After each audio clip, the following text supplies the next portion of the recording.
This is a map of Asia. And today, I'm gonna be finding a video game for every single country on this map. Well, except Russia and Turkey, because I already did that for my Europe video. And why am I doing this, you may ask? Well, I've already visited the entire United States in video games and every country in Europe, and those both got a bunch of views, and I'm a YouTuber, so if something gets views, I need to keep doing it over and over again until no one cares. But also, it's kind of fun, and I do really want to know, is there a video game for every single country in Asia? Now, just like the other videos, there's two rules that I have to follow. I cannot repeat any video games, not even ones from previous locations from other videos. Every country gets their own unique game, so that means I can't just fly around in Microsoft Flight Simulator and call it a day and check off all the countries, because that wouldn't be very fun. And secondly, this isn't an I played the best video game in every country. I choose a wide variety of games here, some AAA titles that I loved as a kid, some niche, obscure indie games that I've never even heard of, and some that are just downright terrible. That's the beauty of doing these videos, is seeing all the different kinds of games out there. So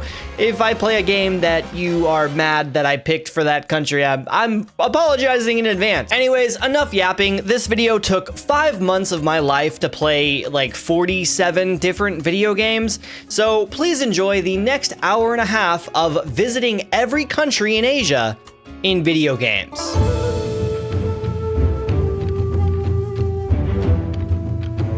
There's so many different directions I could go with Japan. Ghosts of Tsushima, Weeb games, Gunner games. Wait, that's the same thing. But there is a game I discovered that the more I read about it, the more I was confused by it. Shenmue released in 1999 for the Sega Dreamcast, and at the time, it was the most expensive game ever produced. And the reason why is because it was so ambitious and way ahead of its time. It was an open world game with dynamic weather based on actual historical data of the location. It had over 300 NPCs with names and routines that they would follow. It literally popularized an entire gaming feature that is still used today, the QuickTime event feature. Okay, oh no!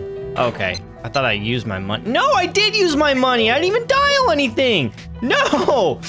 I just wanted to see what would happen. It was a highly immersive experience before immersive experiences were even a thing. But the same reason it's so beloved today is the same reason why it failed horribly when it came out. I mean, it's cited as one of the reasons the Dreamcast failed and Sega stopped making consoles. Shenmue basically pioneered the way for mundane immersive gameplay. Oh geez, I just wasted 100 yen. Ooh, coffee. Like how Death Stranding is so divisive for its delivery boy gameplay hidden behind a fantastic story that a large group of people just don't have interest in playing. But when you're the first to do it like Shenmue was, you have a very large group of gamers expecting your typical beat-em-up action video game and then paying $49.99 to sit there driving a forklift for virtual money. And keep in mind, this is $19.99. That's like paying $91 today to play a game where the main objective is just to walk around and talk to your neighbors who don't know shit about shit. My first hour of playing the game, literally the only goal was to just go around talking to people. Thank you so much. All right, half an hour in, we've just talked to our neighbors. That's pretty much the only thing we've done. Shenmue went a little too hard on the immersion, and every aspect was mandatory. You couldn't just skip this. You had to work a virtual job in the game, driving a virtual forklift for virtual money just to progress the story. Ryo, the main character, had to be home by a certain time every night, or his poor old grandma would be upset with him and he would get a spanking. Oh, I got forced out? Wow. I feel like I just wasted my whole day and I got nothing done. Stores actually closed at a certain time, so if you needed to go to a store to progress the story, you literally just had to wait for it to be open the next day. It's closed. And then when action finally did happen, all you do is just press a button on your controller. That's how easy it was. And I won't even bother getting into the voice acting. It's a Japanese game and I'm playing it in English, and it's from the 90s. It's a low blow, all right? But one thing that was universally praised was the location. Based on Yokosuka, Japan in 1986, the immersive experience made the whole city feel alive. The developers meticulously recreated a virtual version of its real-life counterpart that it even boosted tourism in the area years later. There was an arcade with playable Sega arcade games. Dude, I'm playing a game within a game now. This game is advanced. I'm pretty sure these are like real Sega games too. Dude, this is blowing my mind. Shops were lined with culturally accurate designs and advertisements. It was like a living, breathing time capsule of Japan in 1986, which is what makes there no better game to represent Japan. Despite Shenmue ending up with a cult following and becoming a pioneer for a whole new genre, its criticisms were valid both then and now, and it maintains its reputation as the game that killed the Sega Dreamcast.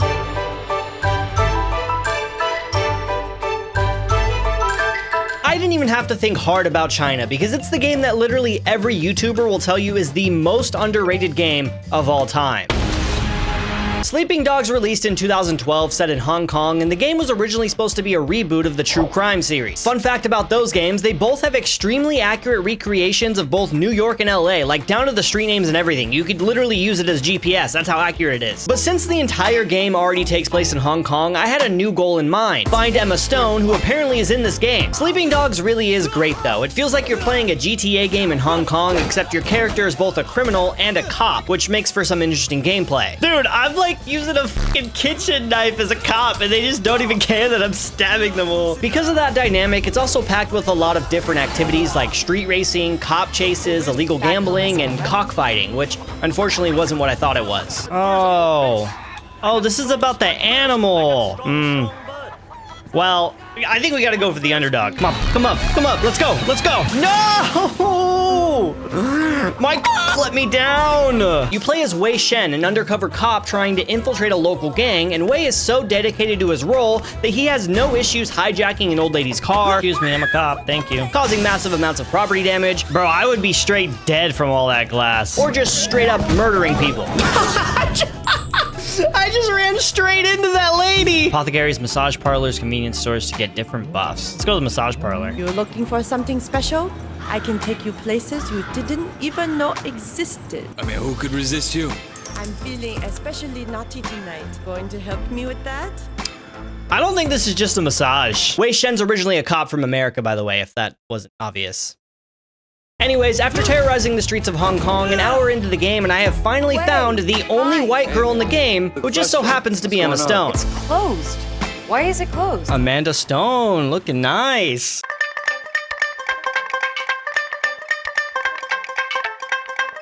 India has a lot of games to choose from, but during my search, I realized that there was actually a pretty big game that came out in 2024 set in India with an Indian main character, yet I have never heard about it. Unknown 9 Awakening was the first game set in a new series that was supposed to span podcasts, novels, and comic books. However, after it barely cracked 300 players on release, everything was canceled, which kind of reminds me of another large planned multimedia franchise that died after the very first piece of media came out. The story about this movie is hilarious, by the way. You should look it up. I thought that maybe this game was canceled by the anti-woke mob for having an Indian female main character, but I don't even think that's the case here. I just think literally no one played it. I wanted to try this game out myself to see why it was so bad, except even though only 6 people care about playing this game right now, and I'm still being charged full price for this game. So I gave myself 2 hours to potentially get a refund, and I can confirm it is very boring. I'm not gonna lie, 40 minutes in and I feel like I don't even know what's going on. I played it for about an hour and I couldn't tell you a single interesting thing about the game. Like, I don't know what we're doing or our purpose. The cool selling point of this game is that the main character can basically possess other characters, but you can't even do anything cool with it. The combat just still is not interesting. Dishonored already did this years ago and they did it way better. The game, however, does take place in India, main characters who are Indian and played by Indian actresses, so that's pretty cool, but it's unfortunate that the game is pretty boring.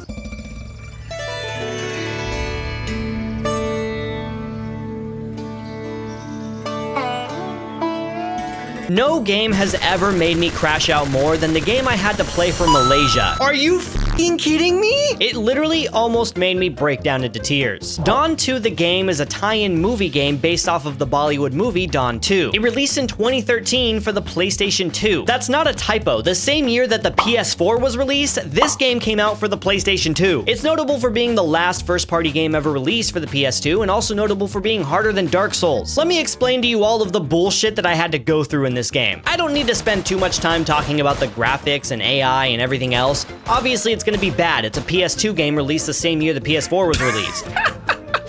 What is going on, dude? I don't even think I need to shoot. I'm pretty sure I could just punch everyone. The graphics are bad, and all you do is move through the levels, punching or shooting enemies who sometimes don't even move, and that's literally it. There's no collectibles, no hidden Easter eggs. That's the whole game. So for that reason, I thought the game was gonna be incredibly easy. That was until I got to the very first boss fight. You think I could punch him too? You know what? Let's find out. Oh, no! No, he ruined my plan. The whole loop of this fight is to hide behind some crates until he has to reload his minigun. You pop out and unload a clip into him, which does a small chunk of damage, then you hide again and rinse and repeat until he's dead. Except sometimes the crates will be destroyed and you just instantly die, which wouldn't be a problem if you can actually tell when the crates are destroyed. Also, why is there no music? Oh, no! No! Sometimes he'll just shoot straight through it and instantly kill you. I'm crouched! I'm hiding! And I was caught in this cycle 12 fucking times. I was on the verge of tears. He like kills me instantly. Okay, try number 5. No, oh my, this is the stupidest fucking boss fight I've ever seen in my life. There's no difficulty menu to change it, and you can't even move while crouching. And you literally only have one weapon. If I have to watch his dumb fat ass walk one more time. And then the game really started fucking with my head. What? Are you kidding? The game is fucking with me now. It just replayed the animation as there's 2 of them. There's 2 of them. Oh my god, I couldn't even pause the game. Oh my god, dude. After the game crashed, I reloaded and I realized that there's one thing that I didn't try doing yet. Wait, can I just... Oh my god. I could just run in circles. I can just run in circles! Why didn't I think about this? Now, instead of trying to hide, you literally just run around in circles until he stops firing, lay a clip into him, and then run around in circles again. There's literally no reason to have these crates here at this point. The game doesn't even feel like a shooter game. It just feels like a puzzle game where the answer was right in front of me the entire time. So after finally figuring it out, I beat him on the 13th try, only after I beat him, this was so stupid. I got kicked back to the main menu. Huh? Are you fucking kidding me? Are you fucking kidding me right now? Now, you might be as confused as me, dear viewer, and you're asking the same question that I was. Why did I just get kicked back to the main menu after beating Chapter 1? Why can I not even select Chapter 2? Why is it locked? Well, you see, after the game crashed the first time, there was only 2 options when I rebooted the game. New game, or load level. So I selected load level, and because I did that, it just replayed level 1 instead of actually progressing the story. I'm sure that you can imagine my frustration. I don't even have the energy right now. I'm so fucking mad. I'm livid. The only option is new game and load level. Like what? Those are the only options. What else am I supposed to do? Which means I had to redo the entire boss fight again, which was literally just a waste of time. But anyways, now that we've moved past that and on to Chapter 2, it's basically the same thing. Run through and kill the same exact enemies, except this time they have little mine hats on because we're in a mine shaft. Look at their cute little hats. We get to the final boss and the same exact bullshit happens, except this time he has a shotgun that sometimes will literally insta-kill you without even firing a bullet. Are you kidding me? Oh my god! He just fucking one shot.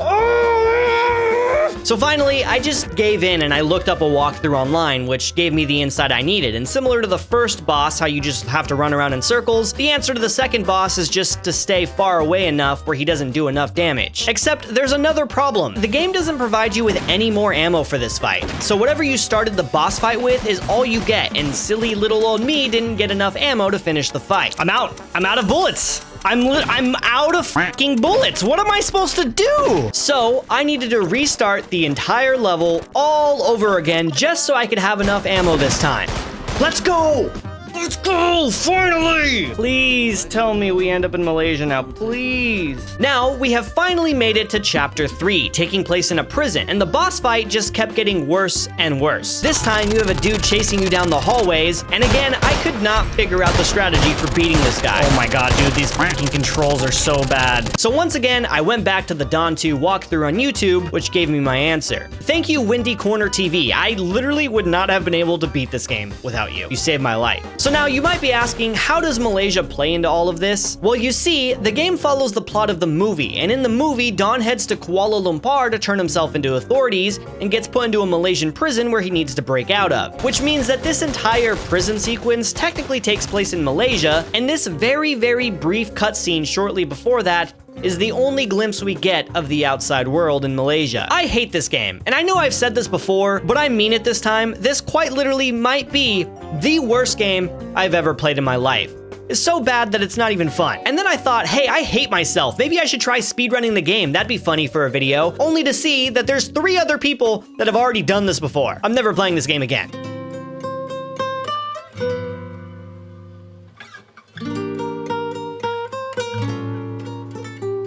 White Day, a labyrinth-named school released in 2017 for the PS5, and it's a port of a mobile game from 2015, which is a remake of a 2001 video game. And the game is basically a South Korean granny game. Do you guys remember the game Granny? Developed by a South Korean studio and set inside a South Korean school, the game actually has some pretty nice graphics and gameplay. I couldn't even tell that it was originally a mobile game, except it's not very scary. You walk around a school trying to collect items to escape the school, while a janitor walks around and tries to kill you. The only thing scaring me is these goddamn pop-ups. The game feels just like Granny, except the janitor just looks really goofy. Why is bro running like that? There are some other students in the school that you have to help and talk to, and I don't think that they're meant to be creepy, but for some reason, they just all really creep me out. Way more than the janitor did. She's got an evil look to her, dude. I don't trust her. Also, they all talk in the stereotypical weeb anime voice, which is not relevant or anything, but I found it pretty hilarious. What do you mean? I can't with the voice acting, dude. What do you You're the transfer student. Overall, it's not a bad game. It feels like a high-quality Roblox game, but the original 2001 game was actually pretty influential for stealth horror games that had no combat. And considering that this was made by South Korean developers with heavy South Korean influence, I think it's a pretty solid choice.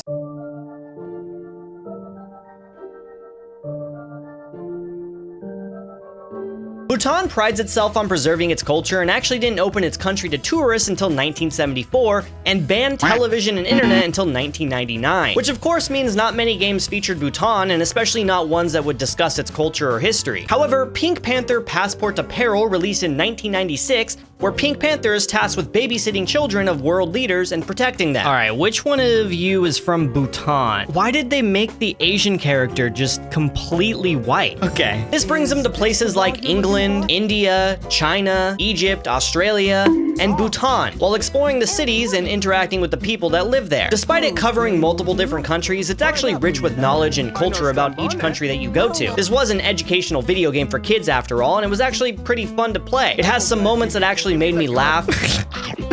This is making me giggle. It's got a banger soundtrack. I went to the music player by accident. I want to get out of here. And it stands as one of the high-quality kids games from the 1990s. Pink Panther eventually lands in Bhutan and gets to explore its capital city. Yes! Bhutan! 2 hours later! I did not think it would take this long. Holy shit. Oh, and the end of the game ends up being extremely creepy when you find out that the kids were all replaced by robots. What the hell was that?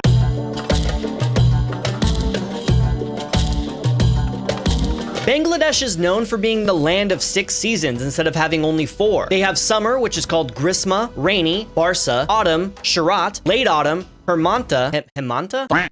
This is hard. Late autumn, Hemanta, spring, Basanta, and finally they have winter, which is translated to shit. I'm sorry if I pronounced any of those wrong. It's really hard to get good, accurate pronunciation for any of these, so feel free to correct me if you're from Bangladesh. But finding a video game here was really easy thanks to a game called 0 Hour, developed by a Bangladeshi studio. However, the only problem is that every time I'd boot up the game, it would crash immediately. All right. The game just crashed. So I Googled my problem and came across this 4-year-old Reddit thread with a very highly specific solution to my problem. The person discovered that unplugging his foot pedal resolved the issue. No fucking way. I have a USB foot pedal plugged in.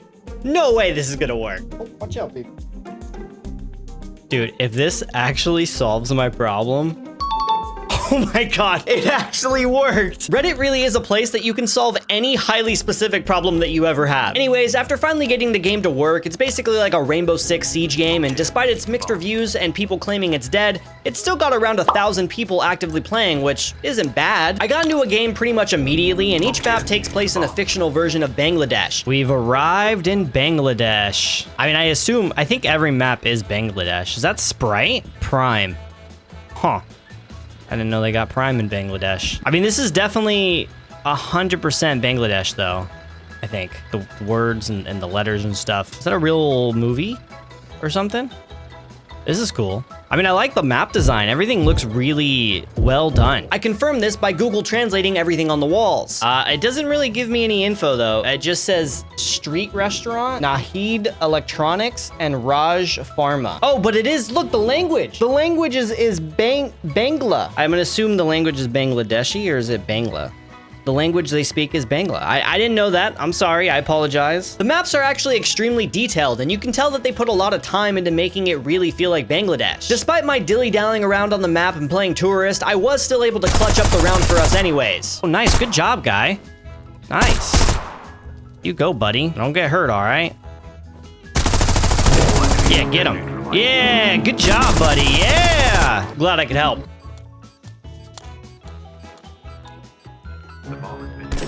I did it! I did it, guys! Even with all my sightseeing, I still won the round.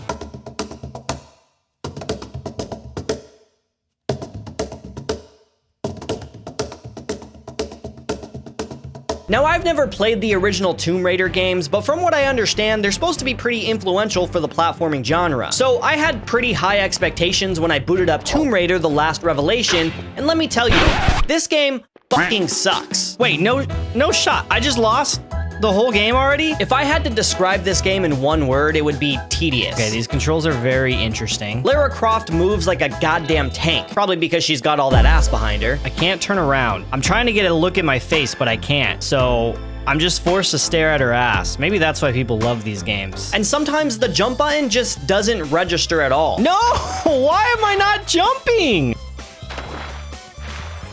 Okay, thank God. At least I didn't die. Okay. I pressed forward and jumped at the same time, and it just walked me off the ledge. Okay, I'm on the edge. Back, run, jump, hold. I hate this fucking game already.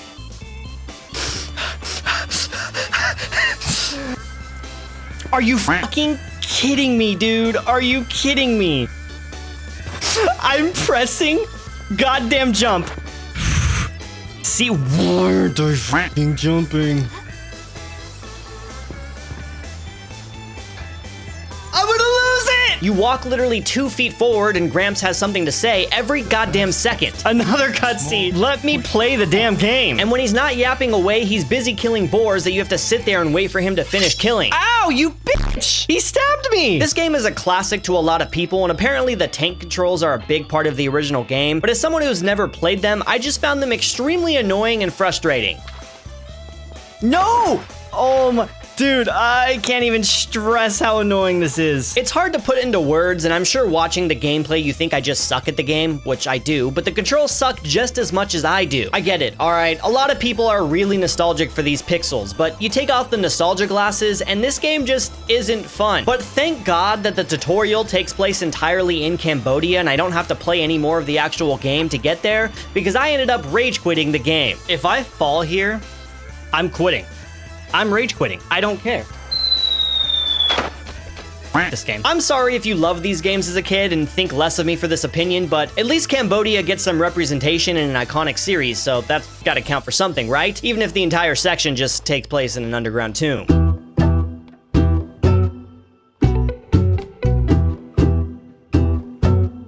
I hate horror games. And unfortunately for me, Southeast Asia is the mecca for low-budget indie horror games. Mostly due to its rich folklore, a lot of indie developers come out of places like Taiwan, the Philippines, and Vietnam, getting their start with indie horror. It's an easy vehicle to get traction, mostly due to streamers eating those types of games up. Hapunan is a very short indie horror game set in the fictional town of Barangay Sakadudu. No, that's not how you say it. Barangay Sakadoodle. It's fictional, so it doesn't matter. You play as a balut vendor named Nico, and the game is heavily based on the developer's real-life experience in the Philippines.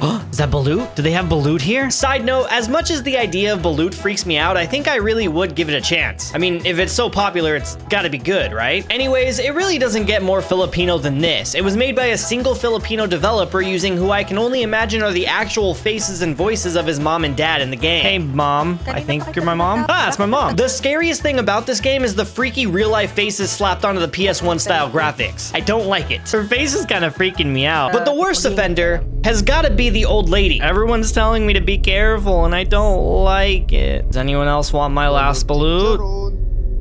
Please? So I can go home? Ah, Jesus! I hate horror games, dude. I hate horror games. Why do you have to look like that? I threw my goddamn mouse away. You need to leave here and never come back if you want to be alive in your family? Bro, why is she walking like that? Okay, time for me to go home. Thankfully for me, the game doesn't actually have any ghosts or possession or anything, which is the scariest kind of horror game. It's actually about a local gang killing a bunch of people in town, so your parents send you to that town to sell balut to make enough money to leave the city. Sell that last batch so we'll have extra money for the move. That's crazy, dude. What shit, parents, dude? You're still gonna send me out there after 10 people have just died? Best parent award definitely goes to them. Time to sell some balut. Which one's Berto's shed? Which one's the shed? This shed? I don't know if this is where I'm supposed to hide. Oh my God, there's like 20 of them. What the? And they all look the same. What do you mean get out? Oh no. Oh God, what the? Okay, don't worry, the game does have a happy ending.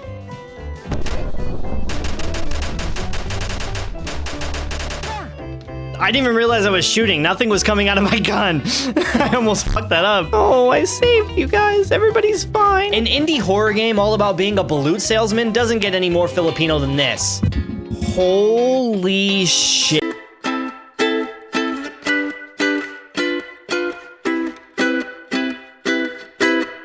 Similar to how every game set in Germany usually ends up being about World War II, every game set in Vietnam is usually about the Vietnam War. Black Ops 1, Battlefield, or the sleeper hit Viet Cong, but all of those games have you playing as the Americans. So I was determined to play a game truly rooted in Vietnamese culture. Flappy Bird released in 2014 for iOS by solo Vietnamese developer Dong Nguyen. It's about a bird flying through the Vietnamese sky as he tries to avoid pipes, just like daily Vietnam life. No, just kidding. I can't even play Flappy Bird because he took it down. I did play yet another Southeast Asian horror game called Than Trung, which translates to The Death. So as you can imagine by the name, it deals with ghosts and shit, which I was not very happy about. I don't want to go in there. God damn it. Everything about this game is just a no from me. Stop it. Okay, I'm fine. I'm fine. Everything's fine. It's okay. I'm okay. Oh, there's a little bird. A little birdie with a question mark. What the hell is that? What is this? No, I hate screaming women in horror games. They're so scary. Unfortunately, the game quickly fell off after that. How am I supposed to know where to go? I can't read that. While it did freak me out at first, the game relied too heavily on jump scares and loud noises in order to be scary. Bro, I almost just got murdered right now. I should sue. Okay, that's not cool. You made me click on that. Did that dog just fucking die? You walk extremely slow, and sometimes the puzzles just made zero sense at all. Is there a sprint button? I don't think there is. These all say different things. 3, 7, 2, 4, 2, 0, 9, 1, 2. No, that's not it. 1, 4, 1, 3. Oh, maybe it's, oh, it's probably 1, 4, 1, 3. If it's not that, I literally don't know what else it would be. Why is this not working? What the? Oh, what did I? Oh, I just broke the hell out of the box. It's floating in my inventory. This game's broken, dude. I personally didn't like it, but that doesn't mean it's a bad game. Based off the Steam reviews, it's an excellent representation of Vietnam taking place in Hanoi. The details on the buildings and environments truly do Vietnam justice. It's not just a random setting for the sake of it. The game's developed in Vietnam, it's based on Vietnam folklore, and it makes a great choice for the country. I just personally didn't enjoy it that much, and not because I was too scared. Do I need to know Oh, Jesus! I just didn't like the game. I promise, that's the only reason why.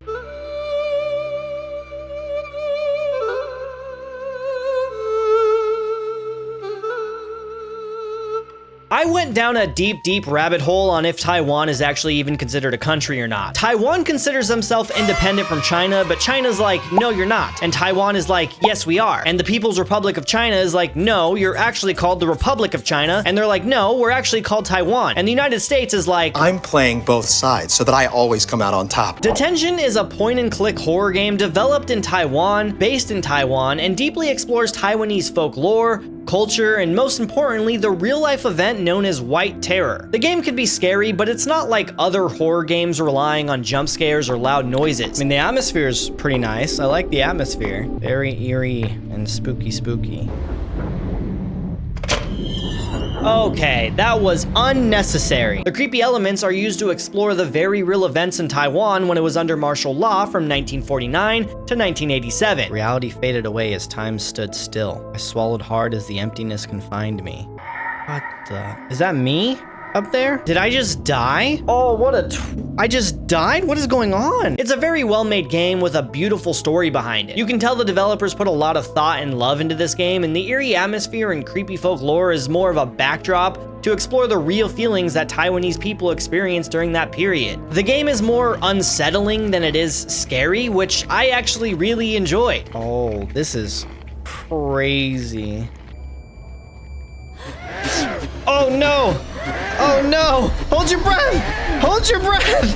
Hold your breath! Hold your breath! It's not holding! Oh god, okay, what am I supposed to do? The only negative thing I can say about it is that I would barely consider this a horror game. It's more of a creepy visual novel, being way more focused on the story than the actual gameplay, which is totally fine, but that does lead to some negative reviews about the game who expect more gameplay and less story. Nonetheless, it was extremely successful, eventually being adapted into a novel, a movie, and even a Netflix TV series, which I've never even heard of any of those things. I didn't realize it was that extremely popular. It's more popular over there in Taiwan, and China even banned it. It's actually a good game, and I honestly recommend it. It's one of the few games on this list that I feel like represents their country really well and does it justice.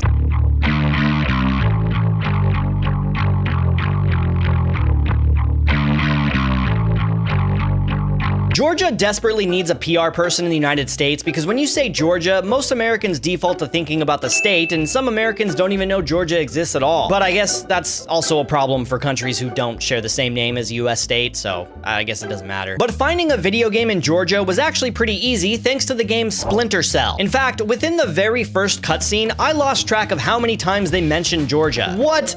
Why is it tiny on my screen? Oh look, it says Georgia down there. Really small, but you could see it. I was actually blown away by the gameplay aspects. It was an innovative stealth game for the time with features that some modern games don't even have today. You have to actually shoot out the lights in order to hide in the dark. What? What am I missing? Bro! You can interrogate enemies after you grab them, and you can control how fast you are walking to make less noise, and for this being 2002, it's pretty impressive. This is good, like I think this aged well. And playing as the main character, Sam Fisher, you feel pretty badass. I mean, look at how flexible this dude is. Oh, that's sick, dude. Bro, I can't even do that. But the story itself is what I find pretty interesting. For Georgia, they're painted as the antagonist in the story as Sam is sent to Georgia to stop the president who seized control of the country in a violent coup and is planning to do an ethnic cleansing of another country. How can there be a Georgia president when Georgia is a part of the United States? Wouldn't the president just be the president of the United States? And as for our protagonist Sam Fisher, he's an ex-Navy SEAL who's hired to join the NSA. The NSA? The NSA has been around for that long? Was that before or after we realized they were monitoring us? This game came out at least a decade before America learned that the NSA spies on all of us, so they had a better reputation back then, but all around the story just didn't really age that well. But at least the game takes place primarily in Georgia, so that's gotta count for something, right? Look at all the Georgia we could see. We got a good view of the city up here. And the game itself is actually pretty good.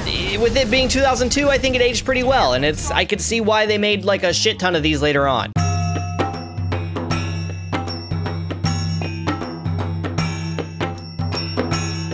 Now, the most obvious choice for Nepal would have been Far Cry 4, except it's a combination of India, Tibet, and Nepal into one fictional location. It's a beautiful game where you can even hear some NPCs speaking Nepali, but everyone told me to check out this game called Guwali. I think I pronounced that right. I should probably fucking look this up. Hold on. Gwali. Gwali? That can't be right. Gali. Gali? See, this is why it's so hard to know how to pronounce things. You get two different answers from two different places. How am I supposed to know? Anyway, Gwali is an open world GTA-like game based entirely in Nepal and developed by a single person. The goal of the game is to showcase Nepali culture, and it does a fantastic job at that. Whoa, game's got jiggle physics. What the? Oh, am I dancing? Oh, I can dance. I need to find a radio or something. Oh, she's got moves, dude. She could fight. Oh, that's actually kind of cool. There's no crosshair, and I was like, how do I know where I'm shooting? But it just goes where the slingshot ends. You see the door handle right there? That's kind of cool. I like that. Very immersive. Oh, finally, some music. At one point, I ended up just dancing with a random guy while he was singing a Nepali song. You wouldn't get that in Far Cry 4. I'm digging that. I like it. All right, pop off. Stop interrupting.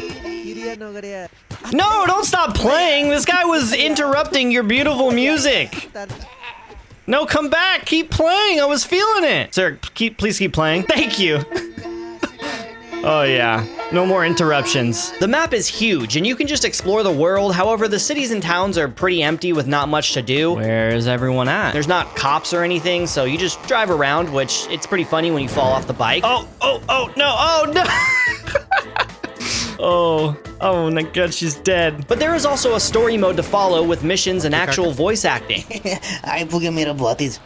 It's a little rough around the edges, but in context of this being just one guy making this over the course of the last 6 years, it's pretty impressive what he was able to do. He's basically trying to make his own GTA game for the people of Nepal, and I find that pretty inspiring. I had to pay $15 for this, which, to be honest, seemed pretty expensive for the amount of content in the game and the state that it's in, but knowing my money is going to a guy to help work on something that he's passionate about, I don't really regret it at all. It's a little rough around the edges with some glitches and not much to do, but some of the missions are actually pretty fun, like having to kill a Yeti or drive a dirt bike off of a building. And the combat's actually not that bad. Oh, I'm doing it. I'm gonna kill the Yeti. Let's go, we killed the Yeti. How am I supposed to get up there in a motorcycle? Okay, this is kind of cool. It's like doing a stunt. Hell yeah. Come on, go, you stupid bike. There we go. Do I get to jump off or is that it? Yeah. How do you open? Oh, okay. It didn't tell me how to open it. Oh god, I can't control this. Oh, come on. Oh, yes, there we go. You can buy the game on itch.io if you want and check it out for yourself. But the fact that there's not that great of a video game to showcase Nepali culture, so this guy was like, you know what, I'm just gonna make one myself, it's pretty inspirational.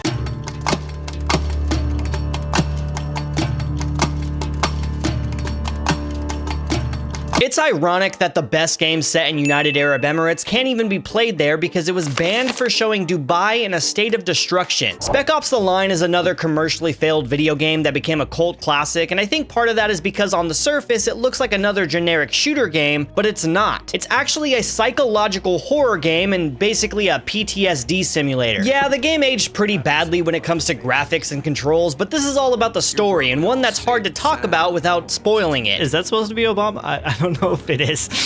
It's just one of those games where if you don't know what it's about, you just need to experience it for yourself. All I will say is that instead of fighting the typical enemy that you would in a shooter game, you're literally killing other US soldiers that have went rogue, and there's a lot of morally ambiguous choices too.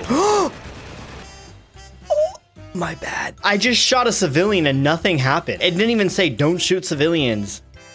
Nothing happened for doing that. That's weird. And the whole thing takes place in Dubai, with a big part of the game being about sand. Should I, wait, what windows? What bus? What? Oh, that one right there.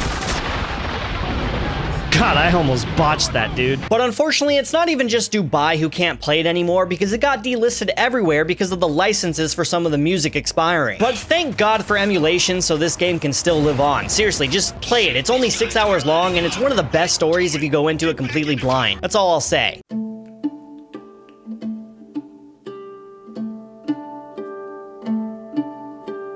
I ran not very far to find a game set in Iran thanks to a video game series called Prince of Persia, which if set in modern day would probably be called the Prince of Iran. Now I've never played a Prince of Persia game before, but believe it or not, there was a time when Ubisoft actually made good games, and even 22 years later, Sands of Time still holds up as a very good video game. Old school platformers can sometimes feel a little clunky when it comes to controls, but this game felt really fluid when it came to movement. Run towards edge and press X to jump. Oh god, this is giving me flashbacks to Tomb Raider.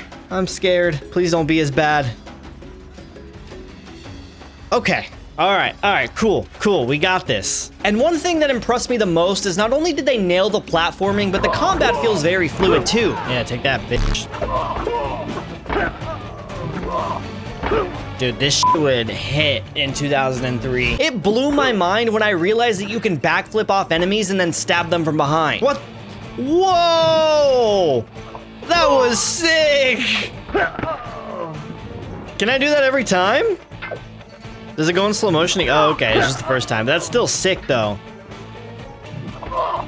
Dude, this has really good combat. However, despite the prince being able to do super cool backflips and stuff, he still dies from a measly little fall, which was annoying, but I mean, that's probably intended, so whatever. I fell from that to- there's water! There's water on the ground! Only get there. I died from that little baby-ass fall. I could do backflips and front flips and stuff, but I can't take a little itty-bitty fall. And then a little bit into the game later, you steal this dagger, which gives the prince the ability to rewind time, which didn't make much sense because it was booby-trapped, but the item that is booby-trapped lets you escape the booby trap. Like, what was the whole point of the booby trap? That was the worst booby trap in the world. Whoever designed that is not a very good booby trap maker. Anyways, the first bit of the game takes place in India until crossing over the Persian border, where the rest of the game takes place. And although it takes place in 9th century Persia, I still think it's not only a great game, but a solid choice for Iran.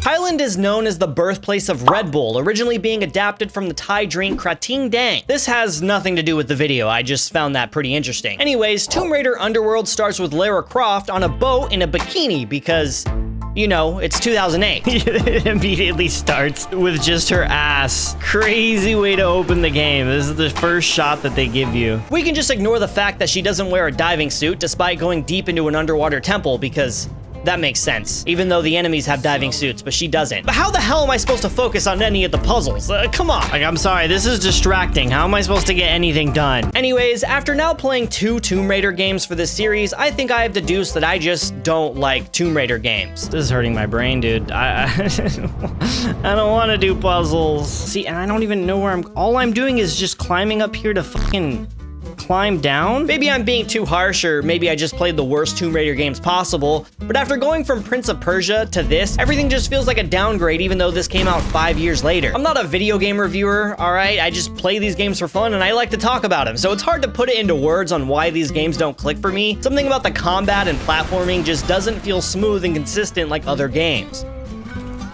Are you kidding? What was that bullshit? Lara has dual-wield pistols, but kicking literally does more damage than my guns, which made them practically useless. How many bullets do they take? It's just infinite. Dude, don't fucking jump on top of the fucking, oh my fucking god, Lara, you're an idiot. Stop! But I think the worst part is, after completing the very first tomb, Lara gets knocked out and her artifact stolen. And instead of starting the next part of the game, you then have to remember your way out and backtrack through the tomb that you already went through. I don't know, dude, maybe I'm being a hater, but this is just not fun. It's just not fun game design being forced to waste time remembering how you got there in the first place. Just teleport me back to the ocean. Take me back to my boat. Dude, where did I come from? Anyways, the entire first mission takes place in the Mediterranean Sea with Lara's cheeks out the entire time until she ends up going to the coast of Thailand in her iconic jungle outfit. And it is only the second mission and you don't see much of Thailand, but we did make it to Thailand in a video game, so it counts. Look at that beautiful Thailand coast. Indiana Jones and the Great Circle is another game that shows off way more of Thailand, but it would have taken like 10 hours of gameplay to get to that point, and I have way more games to get through. So you go play that if you want to go explore Thailand.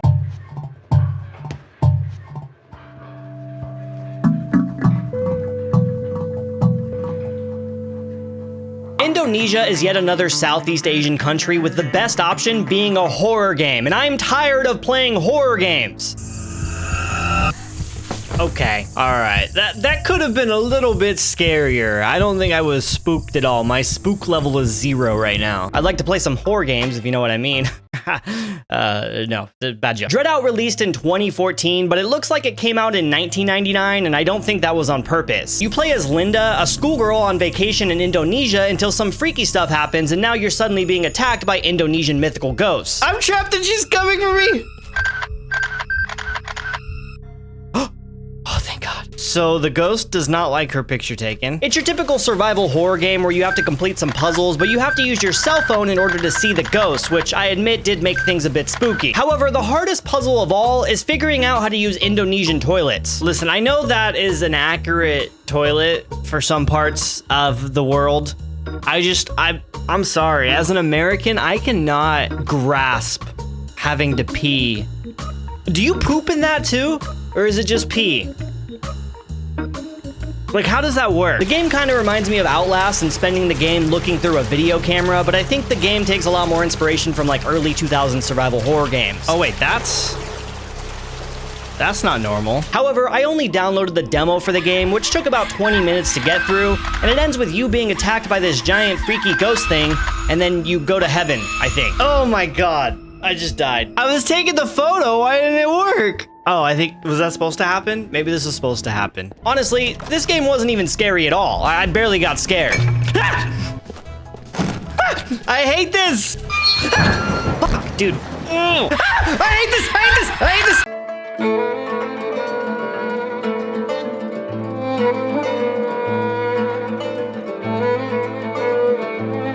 Finding a video game in Syria was actually extremely easy and one of the most unique games I've found for this entire series. Path Out was released in 2017 and is a top-down RPG game about a Syrian refugee fleeing the country after the peak of the Syrian civil war in 2014. But here's the catch. It's based on a true story and the real-life experience of the creator of the game. Right when I start the game, I'm already in Syria and I immediately step on a mine and get shot by ISIS. I just died. You just killed me, man. In all reality, I wasn't as clumsy as you. Who's this guy? That's when the creator of the game pops up in the corner of the screen in like a commentary style explaining that this is a real story. See that little guy with the yellow shirt?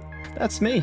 Trying to escape Syria and stuff. He actually shows up throughout the entire game after major points to explain his experience, which is a little bit odd, I think, but I mean, aside from that, the art style is actually really well done and with some nice music too. Now, I believe the game was made in partnership with the United Nations, so it wasn't solely him that worked on it, but I believe he wrote it and he did the art style. Character design is really good. Possibly the music too. I don't know, but it is a free game and it only takes a couple hours to beat, and honestly, when people say that video games aren't art, this is what I think of. This isn't just a video game for the sake of being a video game. I mean, it literally could have been a documentary or a YouTube or anything else, but the creator has a deep love and passion for video games ever since he was a child, and he used it as a storytelling medium to share his real-life experience during a civil war in his country. And when you play the game and you have to avoid ISIS and say goodbye to your mom and dad, it hits you that this is all real life and happening around the world. It's a fantastic game to represent Syria, and I'm happy that this series gave me a chance to discover it.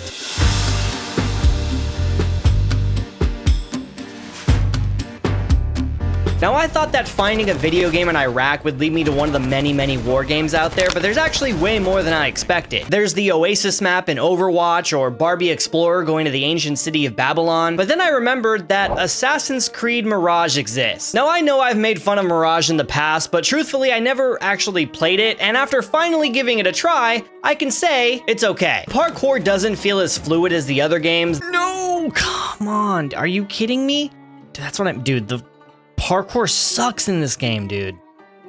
Are you kidding me? No, why? Oh my God. He just doesn't jump where you think he would jump. The combat doesn't have any weight behind it, and the first hour of the game was a slog to get through because I have to learn how to be assassin for like the 15th time. Blah, blah, blah, blah, blah, blah, blah. Like, come on, I already know how to do a leap of faith. Why are you trying to teach me? Daddy, leave. I've seen enough. We will try again. Try again? I just did a great job. What do you mean? Now, I don't think it's a bad game, but I think it just came out at a time when people were getting tired of the same recycled Assassin's Creed games. But if there's one thing that Assassin's Creed games always do well, it's the setting. After starting my journey in the town of Anbar, watching all my friends die, and then being recruited by the Brotherhood, I finally make it to 9th century Baghdad, and it looks amazing. We made it to Baghdad, baby, let's go! It's beautiful and we made it. They really did do a good job with the city and it feels so lively, and I get to ride a camel, so this really is the best Iraq video game.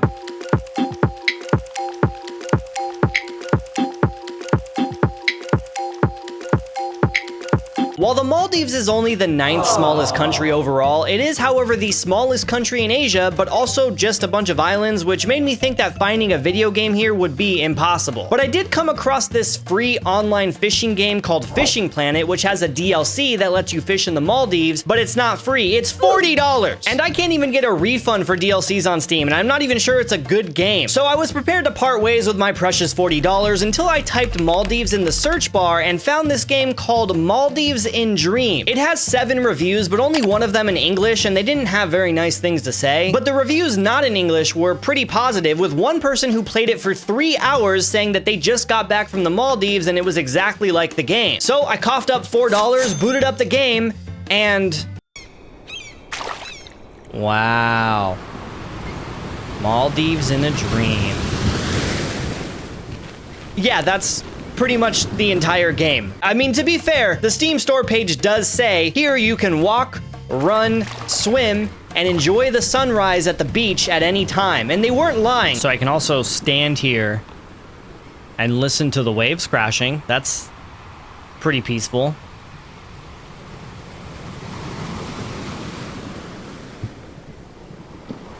So that literally is what you do in this game. You do nothing and just bask in the glory of the Maldives.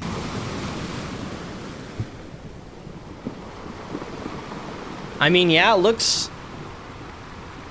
pretty similar, right? The game says what it's meant to do, so 5 out of 5 stars, I guess.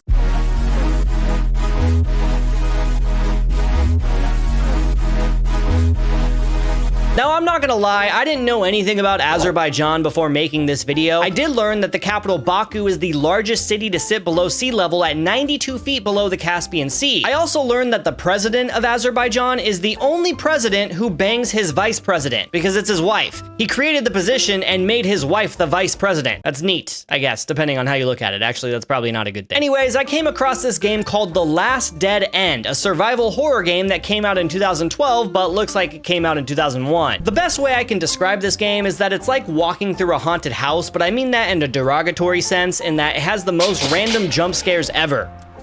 Okay, this game is just like jump scare after jump scare. Let me guess, those birds are gonna fly away, it's gonna be very loud. That wasn't so bad. That creepy lady pops out in front of me. I'm gonna give it the 1-2. There she is. Oh, better stay away from me. It's definitely one of those so bad it's kinda good games, because while the horror and graphics are horrible, okay, so there's a creepy demon lady with magical powers. The voice acting and the city design is actually not that bad. It is so beautiful in here. Yes, it is beautiful. The game takes place in Baku, and walking through the city, you can even see a recreation of the Flame Towers, which is a famous landmark there. But aside from that, the details are really well done. I can walk around and listen to Azerbaijani music. Azerbaijan. And I even found a cafe menu that showcases some of the local food. Tea and jam, some dolma. So it's like baklava, I think. That's cool. Is it a good game? Absolutely not. But it is a great game made by Azerbaijani people, and it does a great job at showing their culture and city as well. So I gotta give it to that.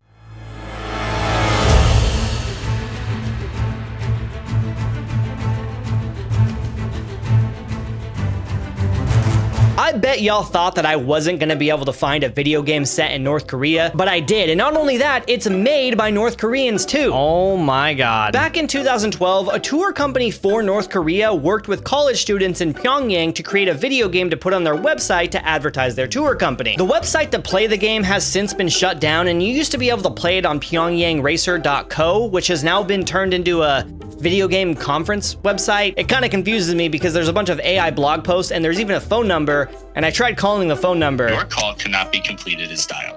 Please check the number and dial again. Announcement 901. Weird. Okay, that's strange. Very, very strange. Anyways, that was really bizarre, but after getting Flash downloaded and finding a backup of the game without North Korea hacking my computer, I was finally able to play Pyongyang Racer. Why is this? It's really small. The game consists of you driving a North Korean car around Kim Il-sung Square while collecting barrels and visiting famous North Korean landmarks like the Victory Monument and the world-famous Pyongyang Gymnasium featured on... I can't read fast enough! There's also a North Korean traffic guard who gives you a threatening message in the beginning of the game telling you not to hit any cars. If you hit 10 vehicles, you'll be stopped and the game ends. Is that what happens in real life? You hit 10 cars in North Korea and you just...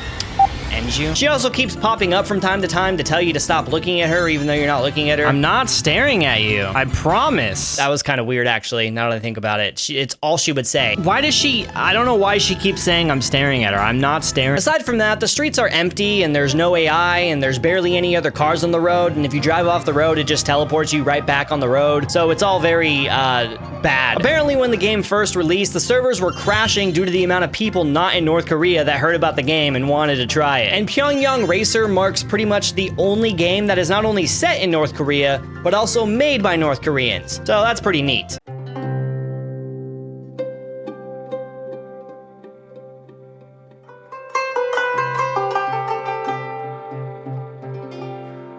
Finding a video game in Jordan was actually super easy because of Indiana Jones and the Last Crusade: The Graphic Adventure. An ancient point-and-click game released at the same time as the movie. You see, at the end of the movie, Indy goes to Jordan, where the Holy Grail is stowed away in this tomb, which is a real location in Petra. Fun fact, before the release of the movie, this place only got maybe a couple thousand tourists a year, but after, now there's millions of tourists that come to see this specifically because of the movie. In fact, when you go, there's like Indiana Jones shops and stuff scattered throughout, which is pretty interesting. I mean, if we couple how old it is and how historic it is and how it's filled with Indiana Jones merchandise around and gift shops, it's all because of one movie. It's kind of crazy. And since the video game follows the story of the movie, that means all I had to do was spend 3 hours pointing and clicking to beat almost the entire game, which was a lot harder than I thought it would be. How would I have seen that, dude? That is so terribly small. That's supposed to be a sticky note. For this being a game from 1989, it was actually not that bad, despite the fact that there wasn't any background music for most of the game. Oh, okay. So much for the music. There were way too many buttons to click. So how would I have figured any of this out, dude? And the puzzles were actually really challenging, that if I wasn't reading a guide for the game, it probably would have taken me like 10 hours to get through this. Actually, when I first booted up the game, there was a phone number listed for LucasArts to order a video game hint book. And mind you, this game came out 36 years ago, and I wasn't actually expecting the phone number to work. Wait, what? Call 1-800-STAR-WARS? No shot that phone number still works. I'm gonna try it. Thank you for calling Lucasfilm. This is Piper. May I direct your call? Hi, Piper. I'm playing a game, and this phone number's on the game saying I can order a hint book. So I'm wondering if you guys still offer those. Not think I am aware of. There's just a directory. I'm sorry. Got it. Okay, no worries. Thank you. Thank you for calling. Have a magical day. You too. Bye. Damn. I'm surprised anybody picked up the phone, though. That's cool. Unfortunately, the phone number just goes to Disney now, and the lady had no idea what I was talking about. It would have been a Disney magical moment to order a book for a 36-year-old game, but that's not her fault. Anyways, I'm about halfway into the game when I get to Castle Brunwald. Because I was following a walkthrough, I was able to get this far without any combat, but tragedy struck when I ran into a Nazi. I don't know what I'm doing. I don't know how to punch. I fucking died. I lost. None of my progress saved. I wasted almost 3 hours of my life trying to get to a part that I can only see on the screen for 10 seconds. But don't worry, I had a backup plan. Now traveling to Petra. We made it to Petra. Wow, it looks so cool. Oh, look, we can even see the outside right here. Oh, perfect. Yep. Looks just like real life. Mission accomplished.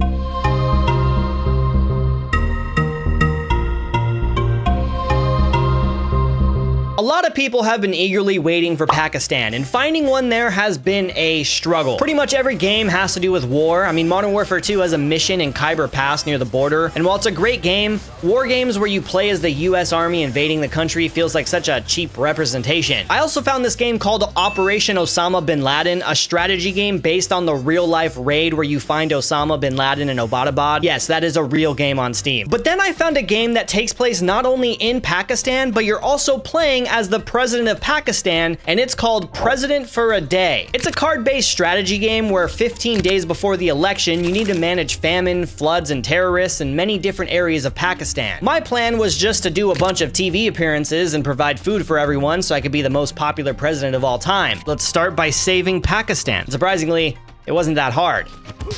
Hell yeah, baby. By the 15th day, I only had a death toll of 96 people. I won the re-election. Yeah, I won! And it only took me 15 minutes to beat the entire game. I feel like that was almost too easy. This game was a giant waste of $10, but at least I got to play as the president of Pakistan, and there was a bunch of Pakistan representation in the map in the game, I guess. I'm sorry. It's the best I could do.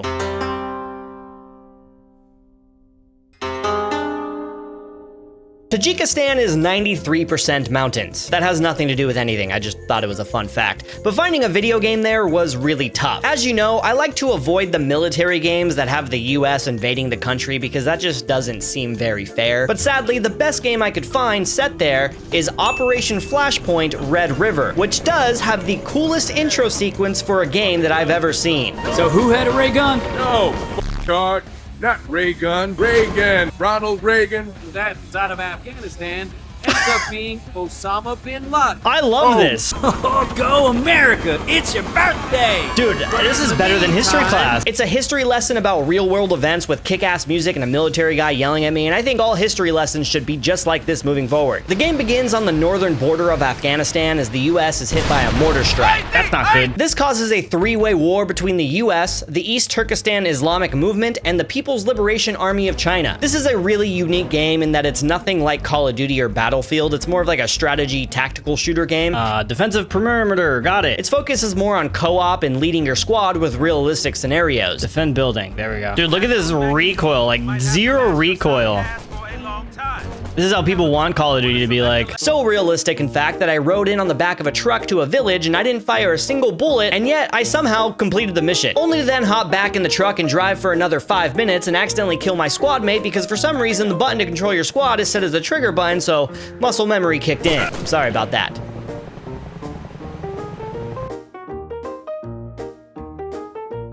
I killed him by accident. I wouldn't make a very good military person. Please don't send me to war. But due to the terrorists hiding out in Tajikistan, the entire game takes place there, which I don't know if Tajikistan looks like this, but I mean, at least there's a video game entirely set there, right? Also, the voice acting in this game is really good. Like, I feel like there's actual military people yelling at me. It sounds really authentic. This is Charlie Team. We got wounded. Then for some reason, the voice acting for the main guy, the character you're playing, sounds very emotionless and basic. We rolled out, but there were too many of them. We couldn't get across the bridge. Is that me talking again? See, I have horrible voice acting. No emotion behind it at all. Team, get into a defensive posture. Team, get into the defensive posture. It's a really weird, what's the word I'm looking for?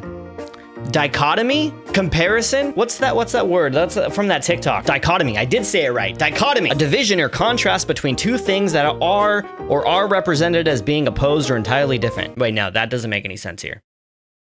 That word does not apply here at all.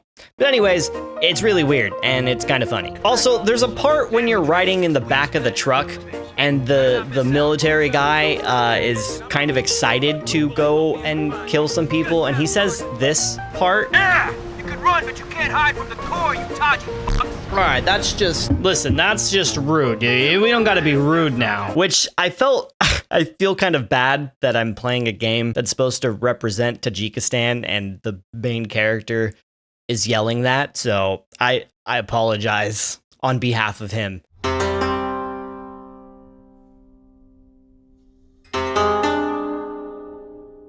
Getting through the rest of the Stan countries is getting a little bit difficult, but thankfully, Kyrgyzstan shows up in a mission for one of the best games ever made. Now, I never played GoldenEye growing up because it came out in 1997 and I looked like this, and I probably wouldn't have been able to hold a controller. But also, I didn't have a Nintendo 64 growing up, which, can we talk about how crazy it is that this was a Nintendo game? Sandwiched between Mario and Pokemon and Zelda, Nintendo gave us a James Bond shooting game. When I hear Nintendo, I don't think of James Bond or GoldenEye, but here we are. But having never really played the game before and emulating it with an Xbox controller rather than the monstrosity that the Nintendo 64 controller was, it did make playing it quite difficult. Oh no, I don't know how to play. Okay, so this is Okay, you turn with that. You look up and down with, how do I shoot? Where'd my gun go? Okay, great. I can karate chop, but I can't figure out how to shoot. Okay. I took him out. Took him out with a karate chop. Oh God, this is so bad. This is, oh, these controls, dude. Trying to aim made me feel like I was a baby shooting their first AK-47 that they got for Christmas. Careful, careful.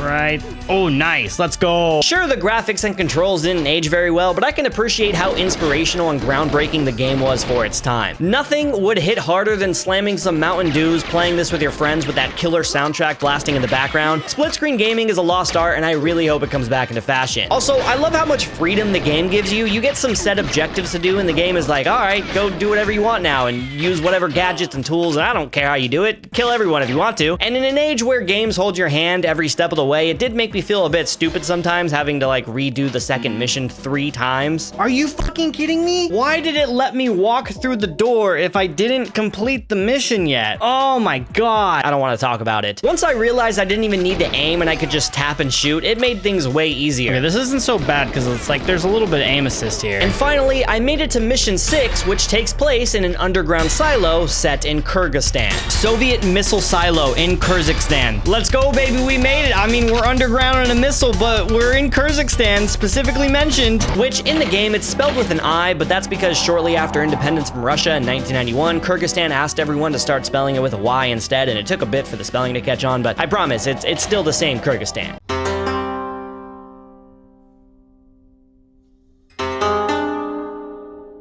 While trying to find a video game set in Turkmenistan, I learned that the presidents there are really weird. Like, the first president banned beards and dogs from being in the capital city, and the current president ordered all cars must be white. And that's just the tip of the iceberg. And as far as video games go, there wasn't too many to choose from. I know a lot of people wonder why I don't just play the Battlefield games for a lot of these countries, and that's because I want to at least try and find games primarily taking place there, because it leads to finding some interesting games I would have never even heard about before. Plus, this would just turn into an I played every Battlefield game video, which isn't the point. But this is one country that I couldn't avoid having to play Battlefield, but at least it happens to be the second best Battlefield of all time.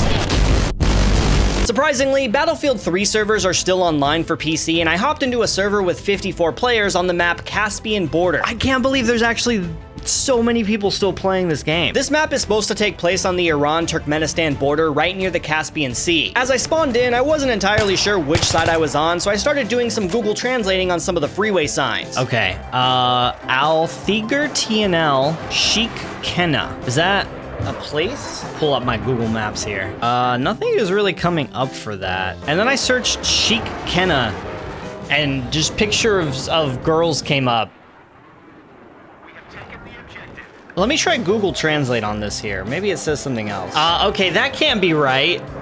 Google Translate is saying the sign says, "It's hard, PP fever sauce high again." That can't be right. I wandered around the map for a bit, just taking in all the sights, while also feeling overcome with nostalgia playing a game I haven't played since I was a wee lad. I want to find somebody to kill. Not in a bad way. It's just a video game, it's not real.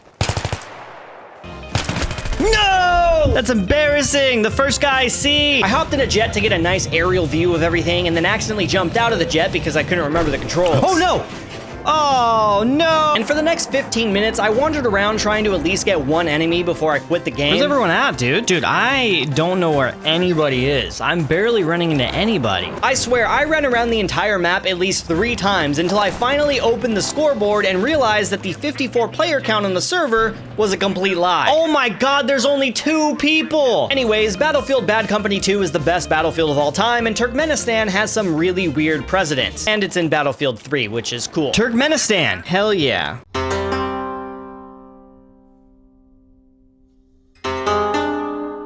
Liechtenstein is one of only 2 countries in the world that is double landlocked, meaning not only does the country have no access to the sea, but the countries surrounding it also have no access. The other country is Uzbekistan. And finding a video game here was surprisingly easy. It was running the game that was the hard part. Oh my God, this is so stupid. You might remember Delta Force coming out earlier this year, which people hyped up as a Battlefield-like competitor, but that was just a reboot of the original Delta Force game from 1998. And this game was not really meant to run on modern modern day computers, so I just kept having problem after problem trying to play this damn game. Okay, it is absurdly small. How do I fix this? I was about ready to give up until I found a Reddit thread someone posted with a Google Drive link with some files claiming to fix the game. And usually I would avoid downloading random files from a random person on the internet, but I was desperate. I think I have fixed the game, and I think I figured out how to fix it and make it look right. Once I finally got the game working, I was able to choose the Uzbekistan campaign right off the bat, and let me just say that I am happy I didn't have to play through the entire game to get to this point because it was very underwhelming. This is quite the game. This is definitely one of those games that didn't age well when it comes to controls and graphics, and without any nostalgia for it, it is pretty tough to play. What did I just do? Oh, this is weird. Hold up. Okay, so this came out in 1998. I mean, shooters were definitely better than this by now, right? I mean, what is this? What is this scope? And also I can't use WASD, I use the arrow keys, which is kind of weird. Still, I will recognize that the game was hugely successful as an early FPS game because while most other FPS games were linear shooters, this was one of the first to be a realistic military sim. It required more strategy and slow pacing compared to games like Doom and Half-Life. And most importantly, it was one of the few FPS games to include voxel terrain, which gives the feeling of being like in a big, huge open environment, which makes it feel like we're actually in Uzbekistan. I mean, this is a good view up here of all of Uzbekistan. They even have a bunch of cactuses scattered around, which I verified are actually in Uzbekistan, so that's pretty cool.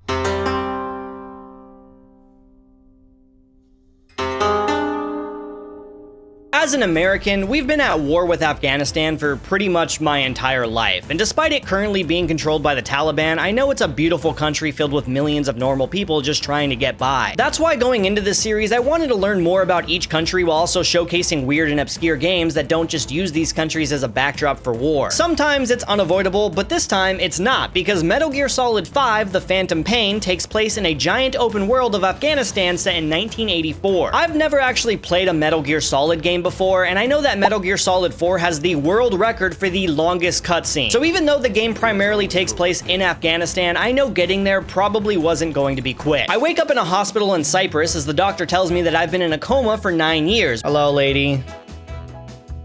Oh, hello. Excuse me. Where am I? Am I in Britain? It's the flag over there. What is that a map of? Is it a map of Afghanistan? My left arm is missing. Oh, God! And he has to give me plastic surgery to change my face. Hold on, so you're telling me that I can pull a Robert Downey Jr. right now? Why is the doctor allowing this as an option? Should I do that? Nah, I shouldn't. Understandably, I pass out from all of that information. That would send me into shock too. I don't know how he's even dealing with that, man. 20 minutes into the game, I'm finally actually able to play the game, except I'm forced to slowly crawl on the floor like a dying snake. Let's take the stairs. How the hell am I gonna take the stairs? All of that had me feeling pretty apathetic towards the game, but then it quickly had me locked into the most intense hour of gameplay I've ever played in my life. What the hell is this game, dude? You start getting hunted down in the hospital with your new friend who saves your life, and I'm sitting under a bed with my butthole so tight, hiding from people with guns who want to kill us. I'm scared. He's gonna see me. At one point, my new buddy and I are laying on the floor pretending to be a dead body, and then he pisses himself, which is exactly what I would do in this situation. It felt more like an intense action horror movie and had me locked in, despite the fact that I had no idea what the fuck was going on. I'm so fucking confused. I know it's a Hideo Kojima game and I should have expected this, but I really thought Metal Gear Solid was just like a normal ass stealth game, not whatever the hell this is. What the hell is going on? Oh shit! He didn't tell me where to go! Oh, how's old snake buddy gonna get out of this? What is that? Now there's a giant flaming whale? What the hell is going on, dude? And a flaming unicorn? Anyways, after an hour of that, I finally make it out of the hospital where I meet this dude who tells me that we have to go save this guy named Miller. We do a cool little cutscene where we cross the map over all these different countries until finally we make it to the big open world of Afghanistan. Wow. We made it to Afghanistan. Kind of just looks like Arizona.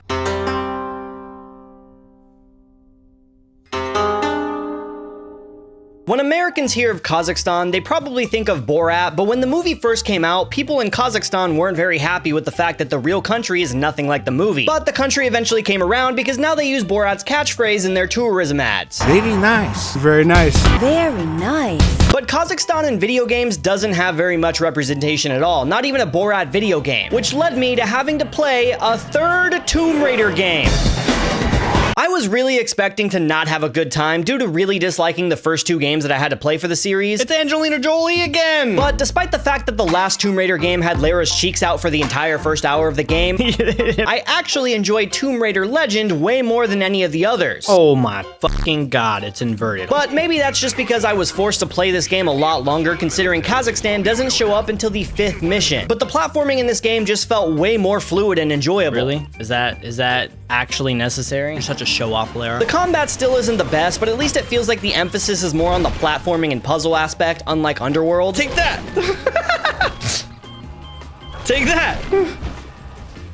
Yeah, stay down, bitch! I mean, sure, the game isn't perfect. Oh my god, a fucking cheetah?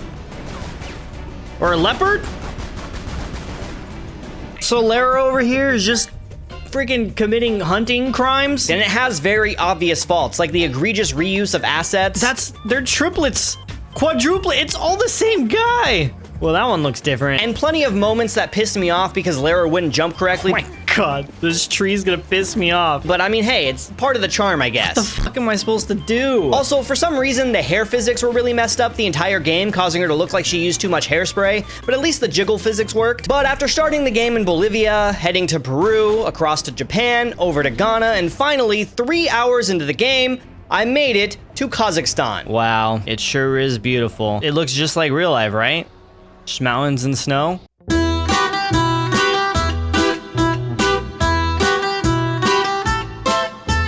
You know, I'm actually very surprised how little representation there is in video games for Armenia. With a population of only 3 million people, I thought that the country was way more well-known and popular, but I think that might be because I'm from Las Vegas, which has a big Armenian population, apparently. Even the Wikipedia page only lists a single mobile game developed by an Armenian studio called Shadowmatic, but I'd hardly call that set in Armenia. Thankfully, you guys reached out to me and pointed me to a game called Yerevan Drive, which is the first 3D Armenian game. I don't think it was released anywhere else, nor is it well known outside of Armenia, because the only way I could download it was from some sketchy website entirely in Russian. So I'm really hoping I don't get a virus right now. I usually only emulate if it's impossible to buy the game anywhere else, and every day I risk a virus on my computer just for you guys. I don't have any other choice. I have to. This looks pretty safe and normal, right? It worked! Let's go! Surprisingly, the sketchy Russian website actually worked, and it made me reevaluate my prejudices. Oh, it's a hard word to say. Prejudices. Am I saying that right? I feel like that's wrong. Surprisingly, the sketchy Russian website actually worked, and it made me reevaluate my prejudices against Russian websites. I booted up the game, and the menu was entirely in Armenian, but thankfully the developers kept the UI standards of the first option being play the game. Oh yeah, we're zooming. It's a 3D racing game where you race through the streets of Yerevan, and they even have actual branded vehicles in the game. Mitsubishi, Toyota, Audi? What's a Hummer? Did they get a license for this, or did they just put it in there anyways? I don't know, and I'm not gonna assume. Aside from the fact that the view distance was really short. Move, I'm trying to drive! The collision was bad. Oh my god, what the hell? And the turning was so difficult, even the AI couldn't do it. Dude, even the AI can't turn. They keep crashing, too. For a random game from 2005 only released in Armenia, it wasn't actually that bad. Oh my god. It ran at a consistent frame rate, there was no glitches, and the graphics were pretty good. Wait, what is wrong with that tree? Why does it look like a cartoon tree? When Armenia doesn't have a video game about them, they say, you know what? I'll do it myself. And I'm very proud of them for that. Good job, Armenia.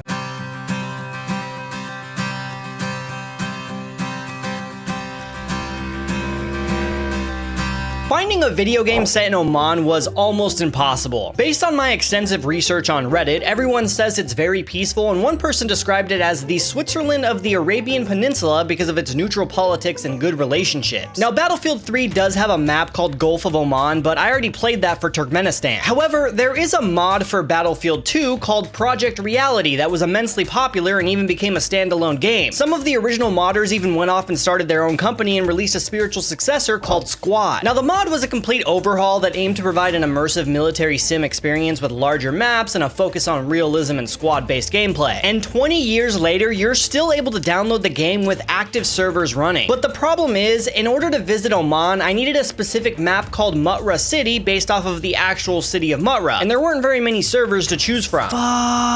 Luckily, there was a Russian server playing that map, and I just had to make sure I followed the rules that were listed on the server. SQ asset for tank, cars, and trains, no base, SQ lead, need microphone, no taxi, no training server, and lock SQ minimum 4-man. Okay, easy enough. But by the time the game updated and fully loaded up, the map had already switched. This sucks so bad. I chose a different server in the meantime, and I felt like I was walking into an intense roleplay session halfway through, and I forgot all my lines and the character that I was supposed to be playing. Why are they digging? What are they... Did they just make this? Either my mic didn't work or everyone was way too into their roles because nobody responded to me. How's it going? Goodbye. I don't think my mic is actually working. I ended up leaving and starting a private match and picked Muttra City so I could explore around the map, and let me just say that the modders popped off on making this. Sure, it's a war game on a completely empty server with no one else around, but they actually recreated the real-life landmarks into the map, like the Muttra Fort. There's a fortress up there. It is crazy that the best representation for Oman is in a 20-year-old mod for another game, but they did a very good job. Wow. Fuck.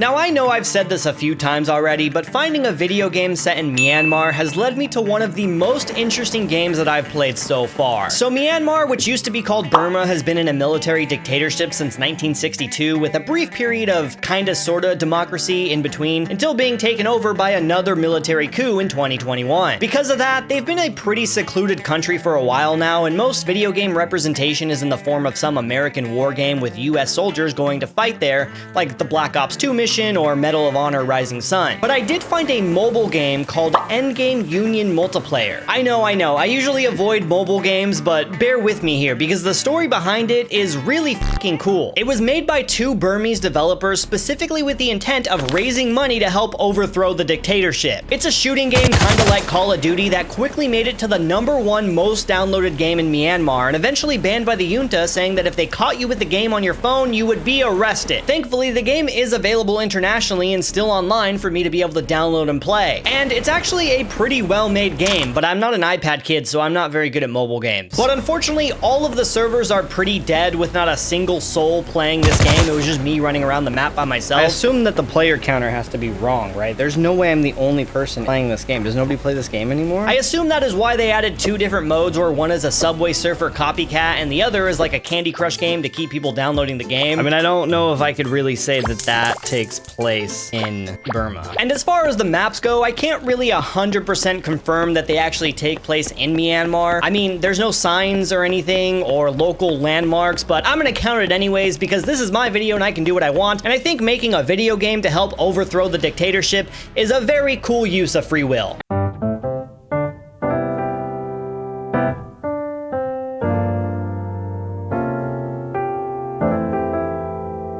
Now, I probably should have done Singapore a long time ago, but there's not actually as many video games there as I thought that there would be. The most recent example I can think of is Skull and Bones, the first major video game to be made in Singapore and the first quadruple A video game ever made. But that was really just Ubisoft getting a tax break to make the game there and not actually set in Singapore, and also a gigantic failure. But there is plenty of indie devs in Singapore, and one of them stood out to me with a game called Chinatown Detective Agency. It's a point-and-click cyberpunk detective game set in 2037 in Singapore. They have actual references to real-life locations in the game too. I absolutely love the art style of the game, and it started off strong when at one point I had to use my actual web browser in order to solve one of the puzzles, which I thought was pretty cool. Of all men's miseries, the bitterest is this. The Histories by Herodotus. However, after about an hour, the puzzle started to get a bit repetitive, like the matching game to hack the doors. I am so smart. And the first big puzzle of the game ended up just being a giant bunch of numbers that you had to decipher into a message. This doesn't even make me feel smart. After I got the first couple of letters, I realized that it wasn't very mentally stimulating and honestly kind of just a giant waste of time, so I just looked up the answer. After that, you have to book a flight to London in order to keep solving the case that you're working on, which seemed like a good place to end the game because I wasn't even in Singapore anymore. But just keep in mind, I only played the game for like an hour, so this isn't like an in-depth review, more of like a first impression, so don't take my word for it, maybe you would enjoy it. But as a game set in Singapore and Singapore representation, it is a whole lot better than Skull and Bones.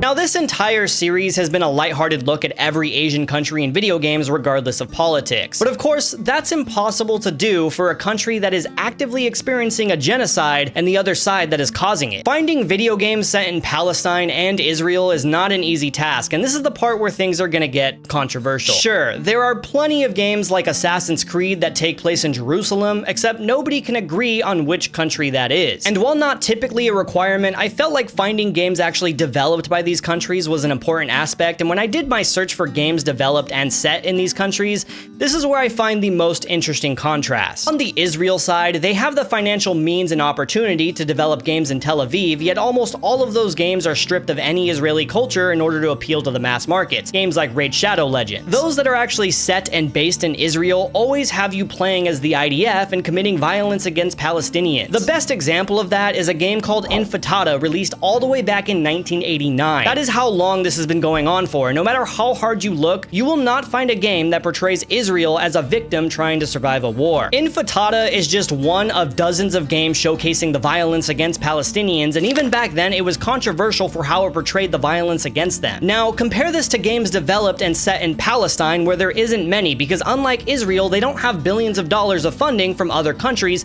to prop up their economy to have even the opportunity to develop games. Yes, I will admit, there are still controversial and violent games to be found, but there are a handful of games showcasing the average Palestinian just trying to survive the horrible things happening in their country, all while just trying to exist. And the best example of that is a mobile game called Leela and the Shadows of War. Similar to the game that I played for Syria, it was made by a solo dev living in Palestine, using his real-life experiences to portray a family trying to survive invasions in their city. Its goal was to raise awareness about how Palestinian civilians are being treated in Gaza by the IDF, and was actually banned by the Apple App Store until public outcry was enough to have them bring it back. It was originally released in 2016, and it ended up coming to PC in 2021 as a fundraising event to help the citizens of Palestine. And I think it's great, because just like how there are books or movies to share a first-hand experience of war, video games are just another form of art to help spread that experience. I know the comments are coming, like, stick to just playing video games, stop making it political. But like I said, until the genocide in Gaza at the hands of Israel stops, it's impossible to talk about anything else when you talk about these countries. This isn't a political issue, this is a human rights issue, and if you have the means, I encourage you to donate to the Palestinian Children's Relief Fund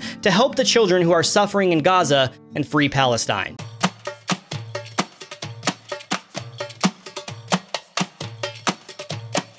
Now, I usually avoid military-based games about the United States going to another country, but finding a game set in Lebanon was almost impossible. I came across this game called Close Combat First to Fight, which at first seems like your typical military shooter game, but it was actually way ahead of its time. It's a squad-based tactical shooter game where every NPC has a psychological profile that will react to how you play the game. Yeah, let's go, team! Instead of the game encouraging you to just shoot everyone you come across, you can actually capture people and get enemies to surrender. Your squad and the enemies will react to how aggressive you are throughout the entire playthrough. Who's that guy?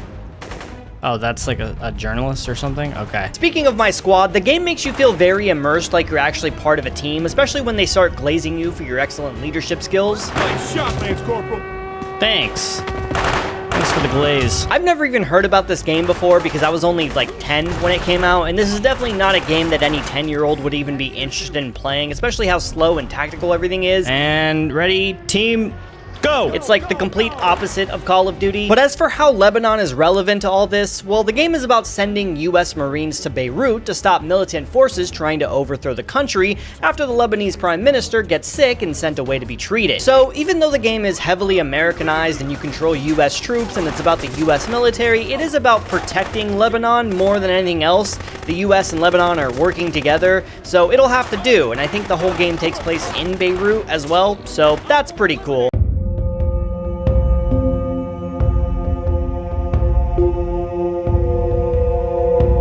Mongolia doesn't have a lot of representation in video games, but I did find two very different options. There is Windstorm, the Legend of Kemoria, a cute and cozy game where you tame and breed horses in the 13th century Mongolia, or Fragile, a Mongolian-developed game set in the capital city where you play as a 10-year-old girl who got kidnapped. I'm very tired of playing horror games, so there's really only one option to pick here.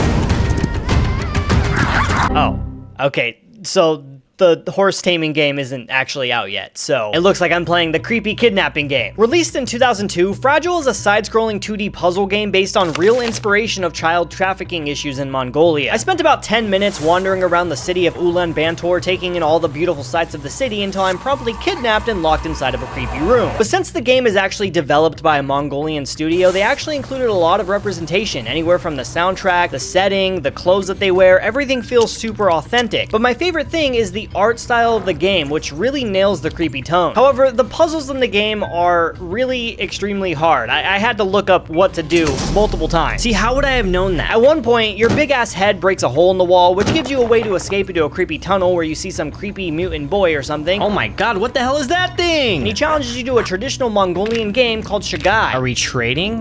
This is based off of a real game in Mongolia where you use the ankle bones of various animals, or in this case, probably human ankle bones. I mean, look at this guy. And the goal is to try and guess how many ankle bones are hiding in the other player's hand. I have no idea what the and that little mutant boy thing kicked my ass at this game because I kept losing until eventually I just gave up. Oh my god. In order to keep playing the game, you have to win the minigame that is pretty much based purely on luck. What? How is it? I'm so confused. I give the game a 2 out of 10 for puzzles, but a 10 out of 10 for Mongolian representation.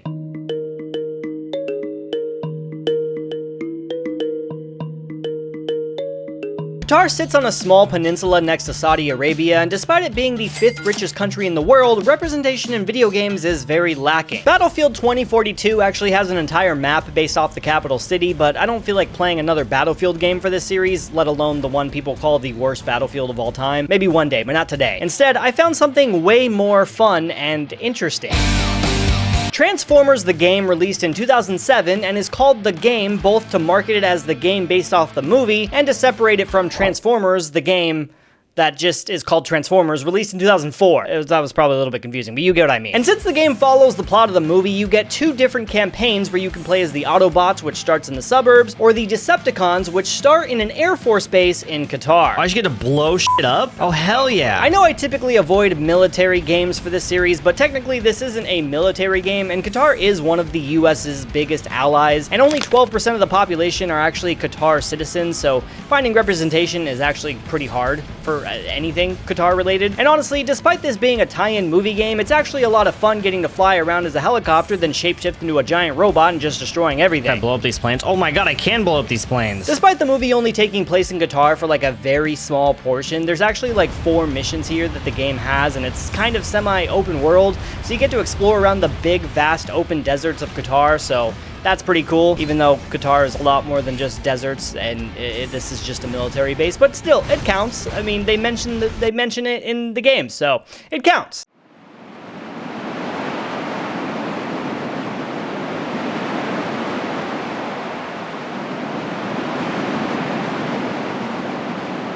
In 2002, Timor-Leste officially declared independence from Indonesia, and just 2 years later, the second Splinter Cell game, Pandora Tomorrow, has the entire tutorial mission taking place in this brand new country. That decision actually got the game banned in Indonesia. Sam Fisher is fresh off the boat on the coast of East Timor as he learns the ropes of how to be a spy, except the game doesn't really tell me how to do anything at all. No tutorial or anything? Is this mission the tutorial? At one point, I got stuck for 5 minutes picking a lock because the game didn't didn't tell me the controls on how to actually pick the lock. I mean, I'm pressing like every button I can. The only thing that gets it to move is the stick, but I don't know how to...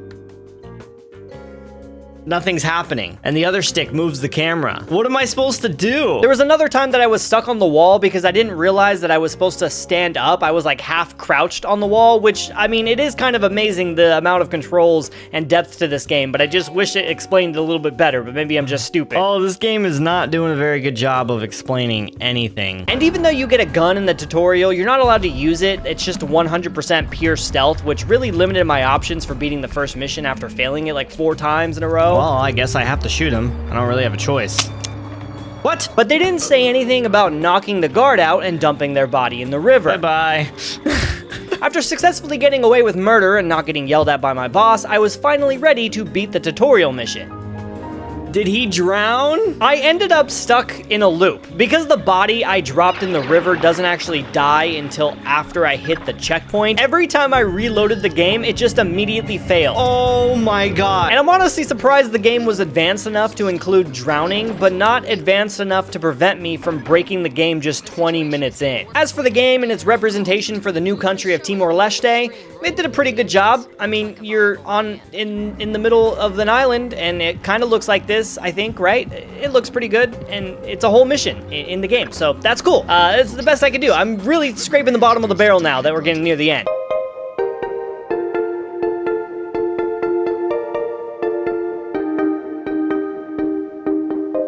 Sri Lanka has an interesting history when it comes to video games. So back in 2016, there was a game called Kancha Yuddha, which was marketed as Sri Lanka's first 3D video game. It was a big, story-driven, open-world game that apparently became a huge hit, according to a couple articles, except it's basically been abandoned and I can't find any way to even play this game. And reading reviews from people who have played the game, it sounded like a total mess. But then in 2021, the developers made another game called Nero, named after the real-life sniper hero who fought during the Sri Lankan Civil War. However, the game itself doesn't have anything to do with that, nor does it actually take place in Sri Lanka at all. But I did find a game called The Case of the Golden Idol, and it's a point-and-click puzzle game that lives up to its overwhelmingly positive reviews. The main game has nothing to do with the country, but there is a DLC called The Spider of Lanka, which takes very heavy inspiration from real-life places in Sri Lanka. Considering I didn't even play the main game, I was expecting to get frustrated and quit, but this game has some of the best puzzles that I've ever seen in a video game. I'm a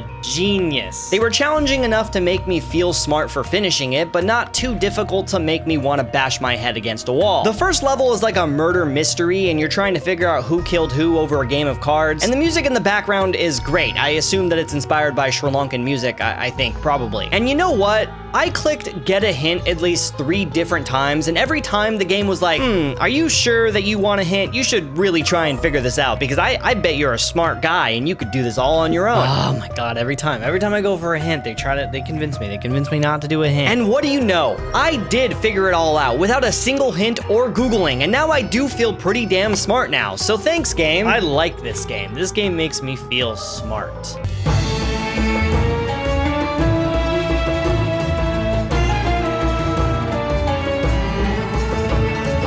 Lately, I've been choosing games developed by the country that we visit, and I was gonna do the same with Saudi Arabia with the game Badia Desert Survival, which says it's a sandbox survival RPG where you brave the harsh sands, take part in wars, ply the spice routes, and all of this kind of just sounds like the Dune game. It's basically Dune. But when I went to go buy the game, I got a nice little note saying that it hasn't been updated in the past 5 years. I did, however, find a game that despite only having a single level set in Saudi Arabia, it sent me down a deep rabbit hole of one of the most bizarre games ever made, and I just had to play it. Alias is a 2004 video game released for the PS2 that is based on the TV show of the same name, which was created by the guy who directed the new Star Wars movie. But he also made Lost and Gracie Abrams, so we don't take any J.J. Abrams slander here, alright? He did some good stuff. Now, movie tie-in games are pretty common. TV show games, less so, but they still happen. But this might be the only video game in existence that's not only based on a TV show, but it takes place in between episodes. Let me clarify that. It's not just based on the universe, it's not a sequel, it's not a prequel, it's not even taking place in between seasons. The game specifically takes place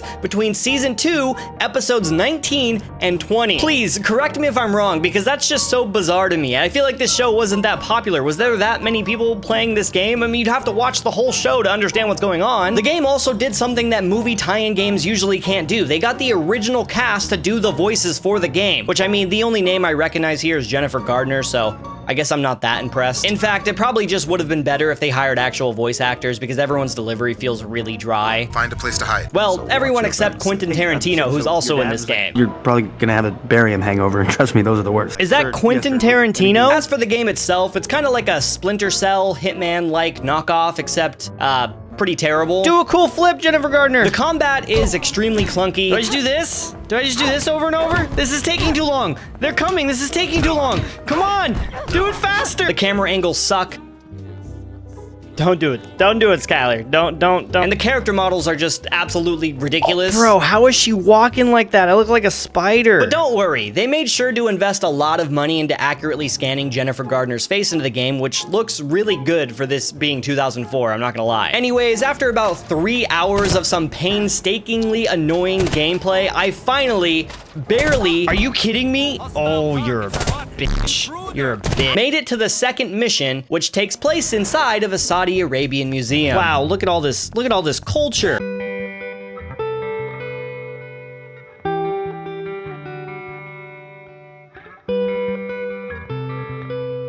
So are you Chinese or Japanese? I live in California last 20 years, but first come from Laos.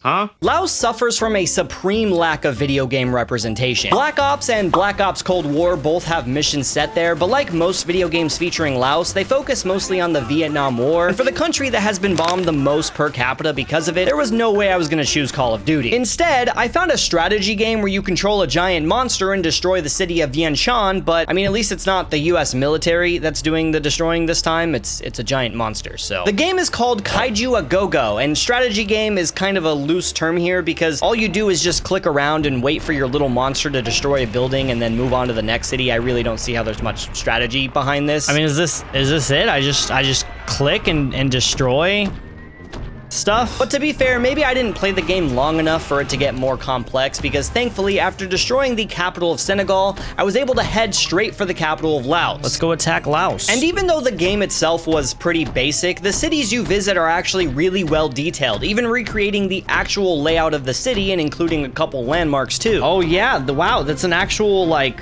landmark. That's pretty cool. I checked the city of New York just to compare, and it's actually modeled well, so I can be pretty certain that the capital city of Laos does actually look like this. They did a pretty good job recreating everything. Considering we only have a couple countries left, I am pleasantly surprised that this weird niche game included Laos at all, so I think that's pretty cool.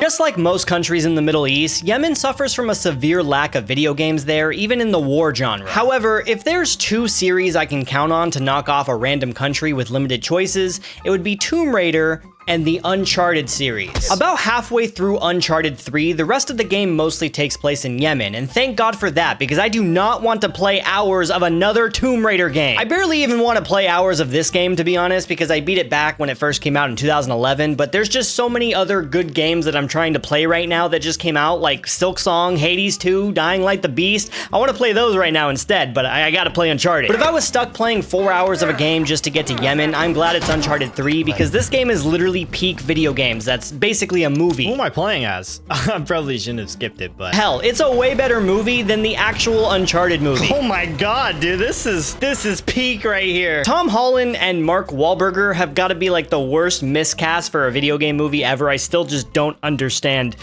that direction at all. I'll never get it. Anyways, after doing a couple of flashback chapters with young Nathan Drake and young Sully in Colombia, we make our way to a chateau in France, a citadel in Syria, which we visited in another video game, and then we get betrayed by exactly who I thought we were gonna get betrayed by. It's always the bald ones that betray me. Just kidding, actually. He was just joking around. He's actually a good bald guy this time, and actually he tried to sacrifice himself for us, so thanks to him. Oh no, we're clear.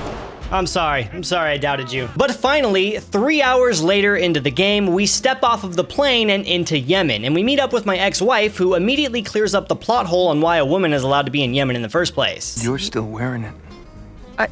Yeah, I am. It helps in this part of the world. Oh, really? How you doing, sweetheart? Oh, no. Sorry, that's sort of frowned upon here. Oh, right. You two can hold hands, though. I'm pretty sure that's frowned upon too. How are you, Elena? Actually, that's gonna get a shot. But I think it's cool because Yemen is way more than just a background level for this game. The whole rest of the game takes place in various parts of Yemen, and we even get to explore around the city a little bit. We made it to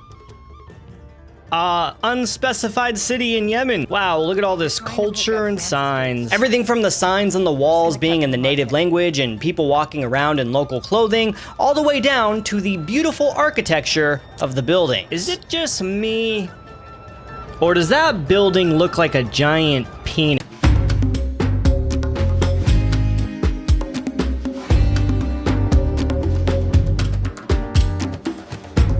If you haven't noticed by now, I rarely pick any sports games for this video, and that's for two reasons. One, sports games kind of just feel like cheating when I could play every yearly FIFA game at a different stadium in a different country. And two, I'm not a sports guy at all. I know nothing about them, and especially not sports games. But Bahrain is a tiny island off the coast of Saudi Arabia, and it has left me no choice but to play F1 25. Bahrain was actually the first country in the Middle East to host an F1 Grand Prix, and I thought that I'd be able to just load up and select the Bahrain International Circuit, but no. Sports games are just endlessly complicated with 10 million different modes and a million pop-ups. Where the fuck do I change my fucking... At one point, I had to pledge my allegiance to a certain racer and brand before I could even keep playing the game. Lewis Hamilton? Isn't he from One Direction? So shout out Red Bull, I guess, for the advertisement, because I couldn't play the game until I pledged my allegiance to Red Bull. I don't even know what I clicked on. Finally, I figured out that I needed to select career mode and do a 10 race circuit starting in Australia, then Japan, and thankfully the third race in Bahrain. Despite my racing experience in games being Mario Kart, I was determined to win the race. First, I needed to select a racer, and my strategy was to just choose the racer with the best stats, who also happened to be the only person whose name I recognized. The only name on here that I recognize is Max Verstappen. Obviously, we should just pick the guy with the highest rating, right?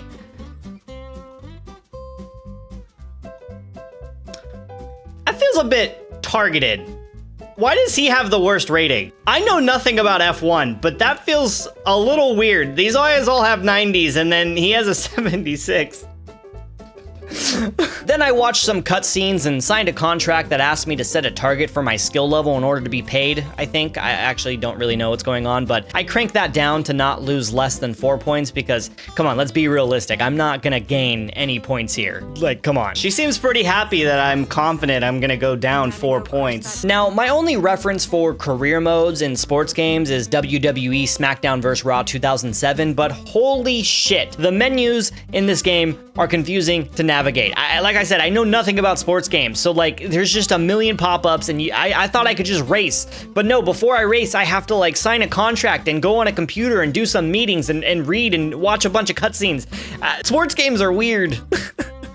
I just don't get it. And I had to listen to my assistant yap on the radio, but finally, eventually, I made it to my first race in Australia. Except, no, I have to do a bunch of practice races before I even get to the main event. Whoa, oh, I'm already driving, which is fine.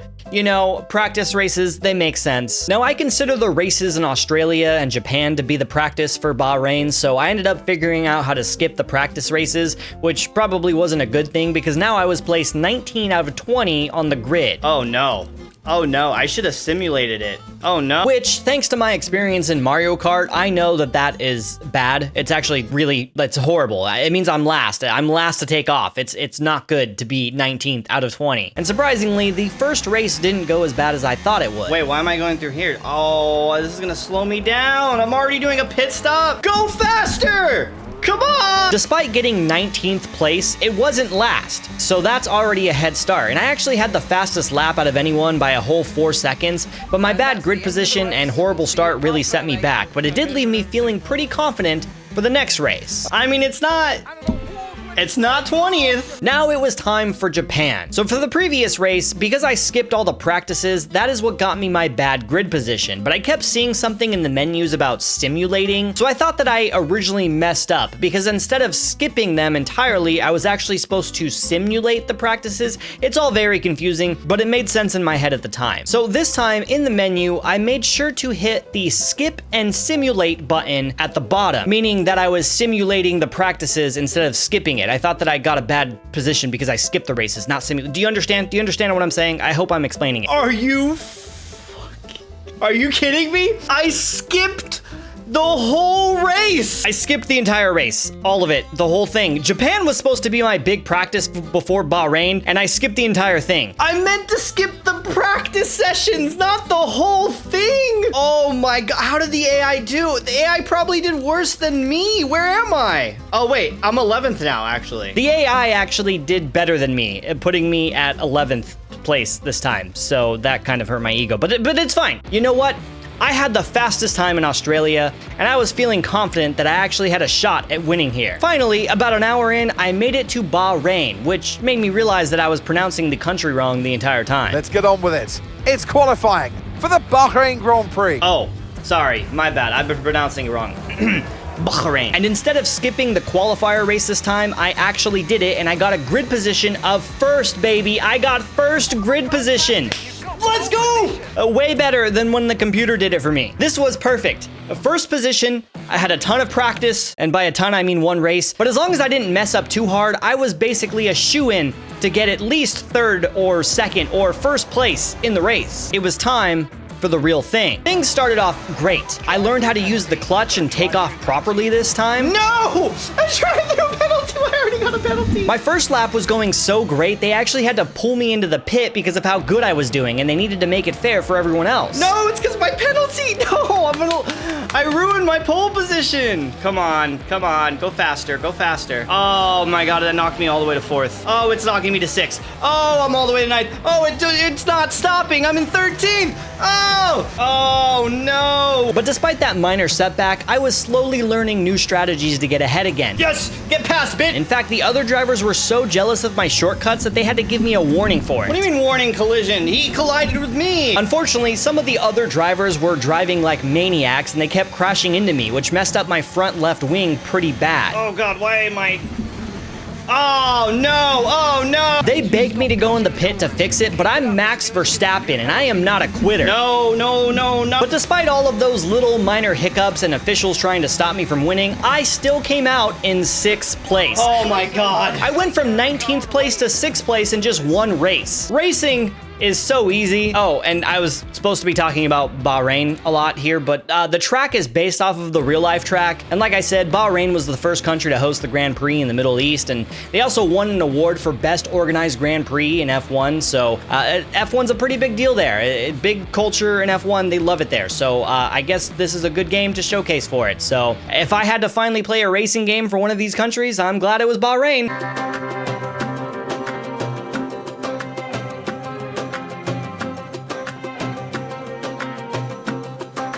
Kuwait is the second to last country for this entire series, and finding a game here was pretty difficult. There's like 5 different Battlefield games that are set here, and there's also recently Black Ops 6 that's partially set there due to the Gulf War. However, Kuwait actually banned the game because of its depiction of Saddam Hussein. The most popular game that features Kuwait can't even be played there. But luckily, someone reached out to me on my Instagram, Skylerbuns, which you should go follow by the way, and said that he is the lead dev for a game they're working on called Rock the Boom. It wasn't out yet, and he offered to let me try a demo of the game. I won't lie, I was a little nervous because downloading a random .exe file from a random Instagram DM has got to be top 2 sketchiest things I've done for these videos. Okay, there was no virus pop up, so that's good. But it looked legit, and I booted up the game and there was no virus, and it seemed to actually work, but I had another problem. The game is really meant to be played in co-op, so now I had to find a friend willing to play this random game with me. Feel free to say, hello. What? Oh my God, my house is a mess. The gameplay is pretty simple. You're aboard a traditional Kuwaiti ship called a dhow, and you and a friend need to move the little boxes to prevent the ship from tipping over. We already lost? Sometimes some little squids will hop on board that you have to throw over, or you might even be hit by a little shark. Oh no. Since it's a demo, there isn't actually that much to the game yet, but it actually took us like 10 times to actually beat it because it was pretty hard for some reason. No! But the core of the game is actually pretty good. There was no issues, it ran well, and my favorite part has got to be the music. And even though we're technically in the middle of the ocean and not actually in Kuwait, it's made by Kuwaiti developers with heavy inspiration in the game, from the ship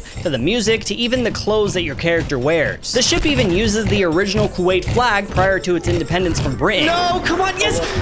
We did it! We did it! So that was pretty cool, and I'm gonna count it anyways, which means that we only have one country left to visit.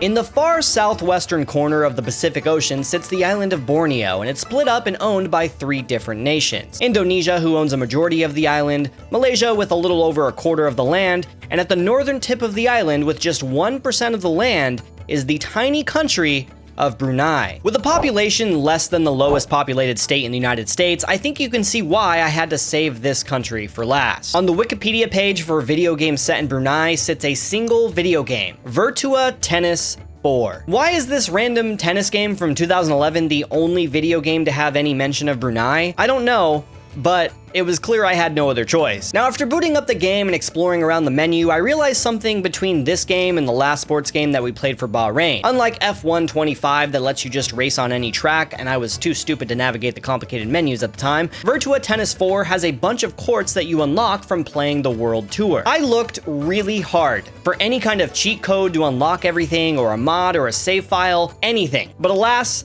I was out of luck. I was now forced to become a tennis master just for the hopes of being able to play on a tiny little square to represent the country of Brunei. Ah, dang it. So I booted up a stream here on youtube.com/Skylerbuns, and I got to work. I created my character, Mr. Tennis, and was even able to select his home country of Brunei, which was actually some pretty cool representation. All of this looks good. I am ready. I look like a guy from Brunei, right? This game is way simpler than F1. You get a map and a little player piece, and you just move around different parts of the map, resting at hotels, meeting fans, playing practice matches, and eventually in big tournaments. This is painful. Hey, let's go. We started off in Japan and moved our way through South Korea and North Korea and China, and we were making great progress. As I moved through and visited each of the countries on this map, it kind of made me feel a little bit nostalgic for all the other games that we've been playing for all of these countries that we're passing through. 5 months of my life and 40-something games later, I've learned so much about all of these countries that are on this map. I've learned about countries that I never even knew existed. Some of them I was even able to find tiny little indie games developed by solo devs living in those countries. And some even reached out to me thanking them for playing their game. No, come on, yes! We did it! We did it! And it Stop interrupting! I don't want to go in there. God damn it! I did it! I did it, guys! Better stay away from me. Ah, Jesus! I hate horror games, dude. I hate horror games. Defensive perimeter. Got it. What the fuck am I supposed to do? Dude, this shit would hit in 2003. No, oh my, this is the stupidest fucking boss fight I've ever seen. Wow. Oh no! I know I joked in the beginning of the video of just doing this because the first video got so many views, but I genuinely do enjoy doing this. I love sharing fun little facts about these places and discovering so many different games that I would have never played otherwise. And most of all, I just love making videos for anybody to watch. I just want to say, genuinely, from the bottom of my heart, thanks so much to the people who support these videos and just by watching or commenting or however you choose to support. But we are not done yet. As I got closer and closer to my goal, I had a strange feeling. Wait, that can't be, no, that doesn't look right. A strange voice in my ear telling me that Brunei wasn't actually in the game at all. And by voice in my ear, I mean my chat was telling me this. I took a moment to follow the map, and that is when I realized. I see it on the map here, but I can't actually go, oh my God. The path doesn't go through Brunei at all. Before playing this game, I found a random Wikipedia page with a chart saying Brunei had a court that you can unlock, but that's pretty much the only source I could find about this. But why would the game unlock a court in Brunei, but not even include it in the World Tour? It didn't make any sense. Brunei isn't even known for tennis. I have now spent 1.5 hours being horrible at tennis for absolutely nothing, and I had no backup plan either. But that's when someone in my chat pointed out a game to me on Steam called Donggang Bayang Kulit. I probably said that absolutely wrong. Released in 2023, it had a single user review and was even made by a developer in Brunei. It's a turn-based RPG game, kind of like Final Fantasy, based on Southeast Asian folklore. It's got a cute art style and some nice music, and overall, for it having one review on Steam and only being $4, it's actually pretty well made. More impressive though is that it was made by someone from a tiny country of only 400,000 people. But while playing through the game and reading the Steam page, nothing could confirm to me that it actually takes place in Brunei. It's most likely the jungle on the island of Borneo, but no actual locations or mention of Brunei in any way, shape, or form. And that means even though it was developed in Brunei, it doesn't actually technically count. And I was really close to going back to tennis and just hoping that there was a court like the Wikipedia page said. But then, in a very brief moment on one of the cutscenes, there was a flash of the map. Okay. Right there. And if you blinked, you missed it. That's 100% Brunei, dude. But going back and to look at the map, this little area highlighted in red is the country of Brunei. And with this confirmation that the beginning of the game takes place on a shipwreck in Brunei, I can officially say that I have visited every single country in Asia in video games.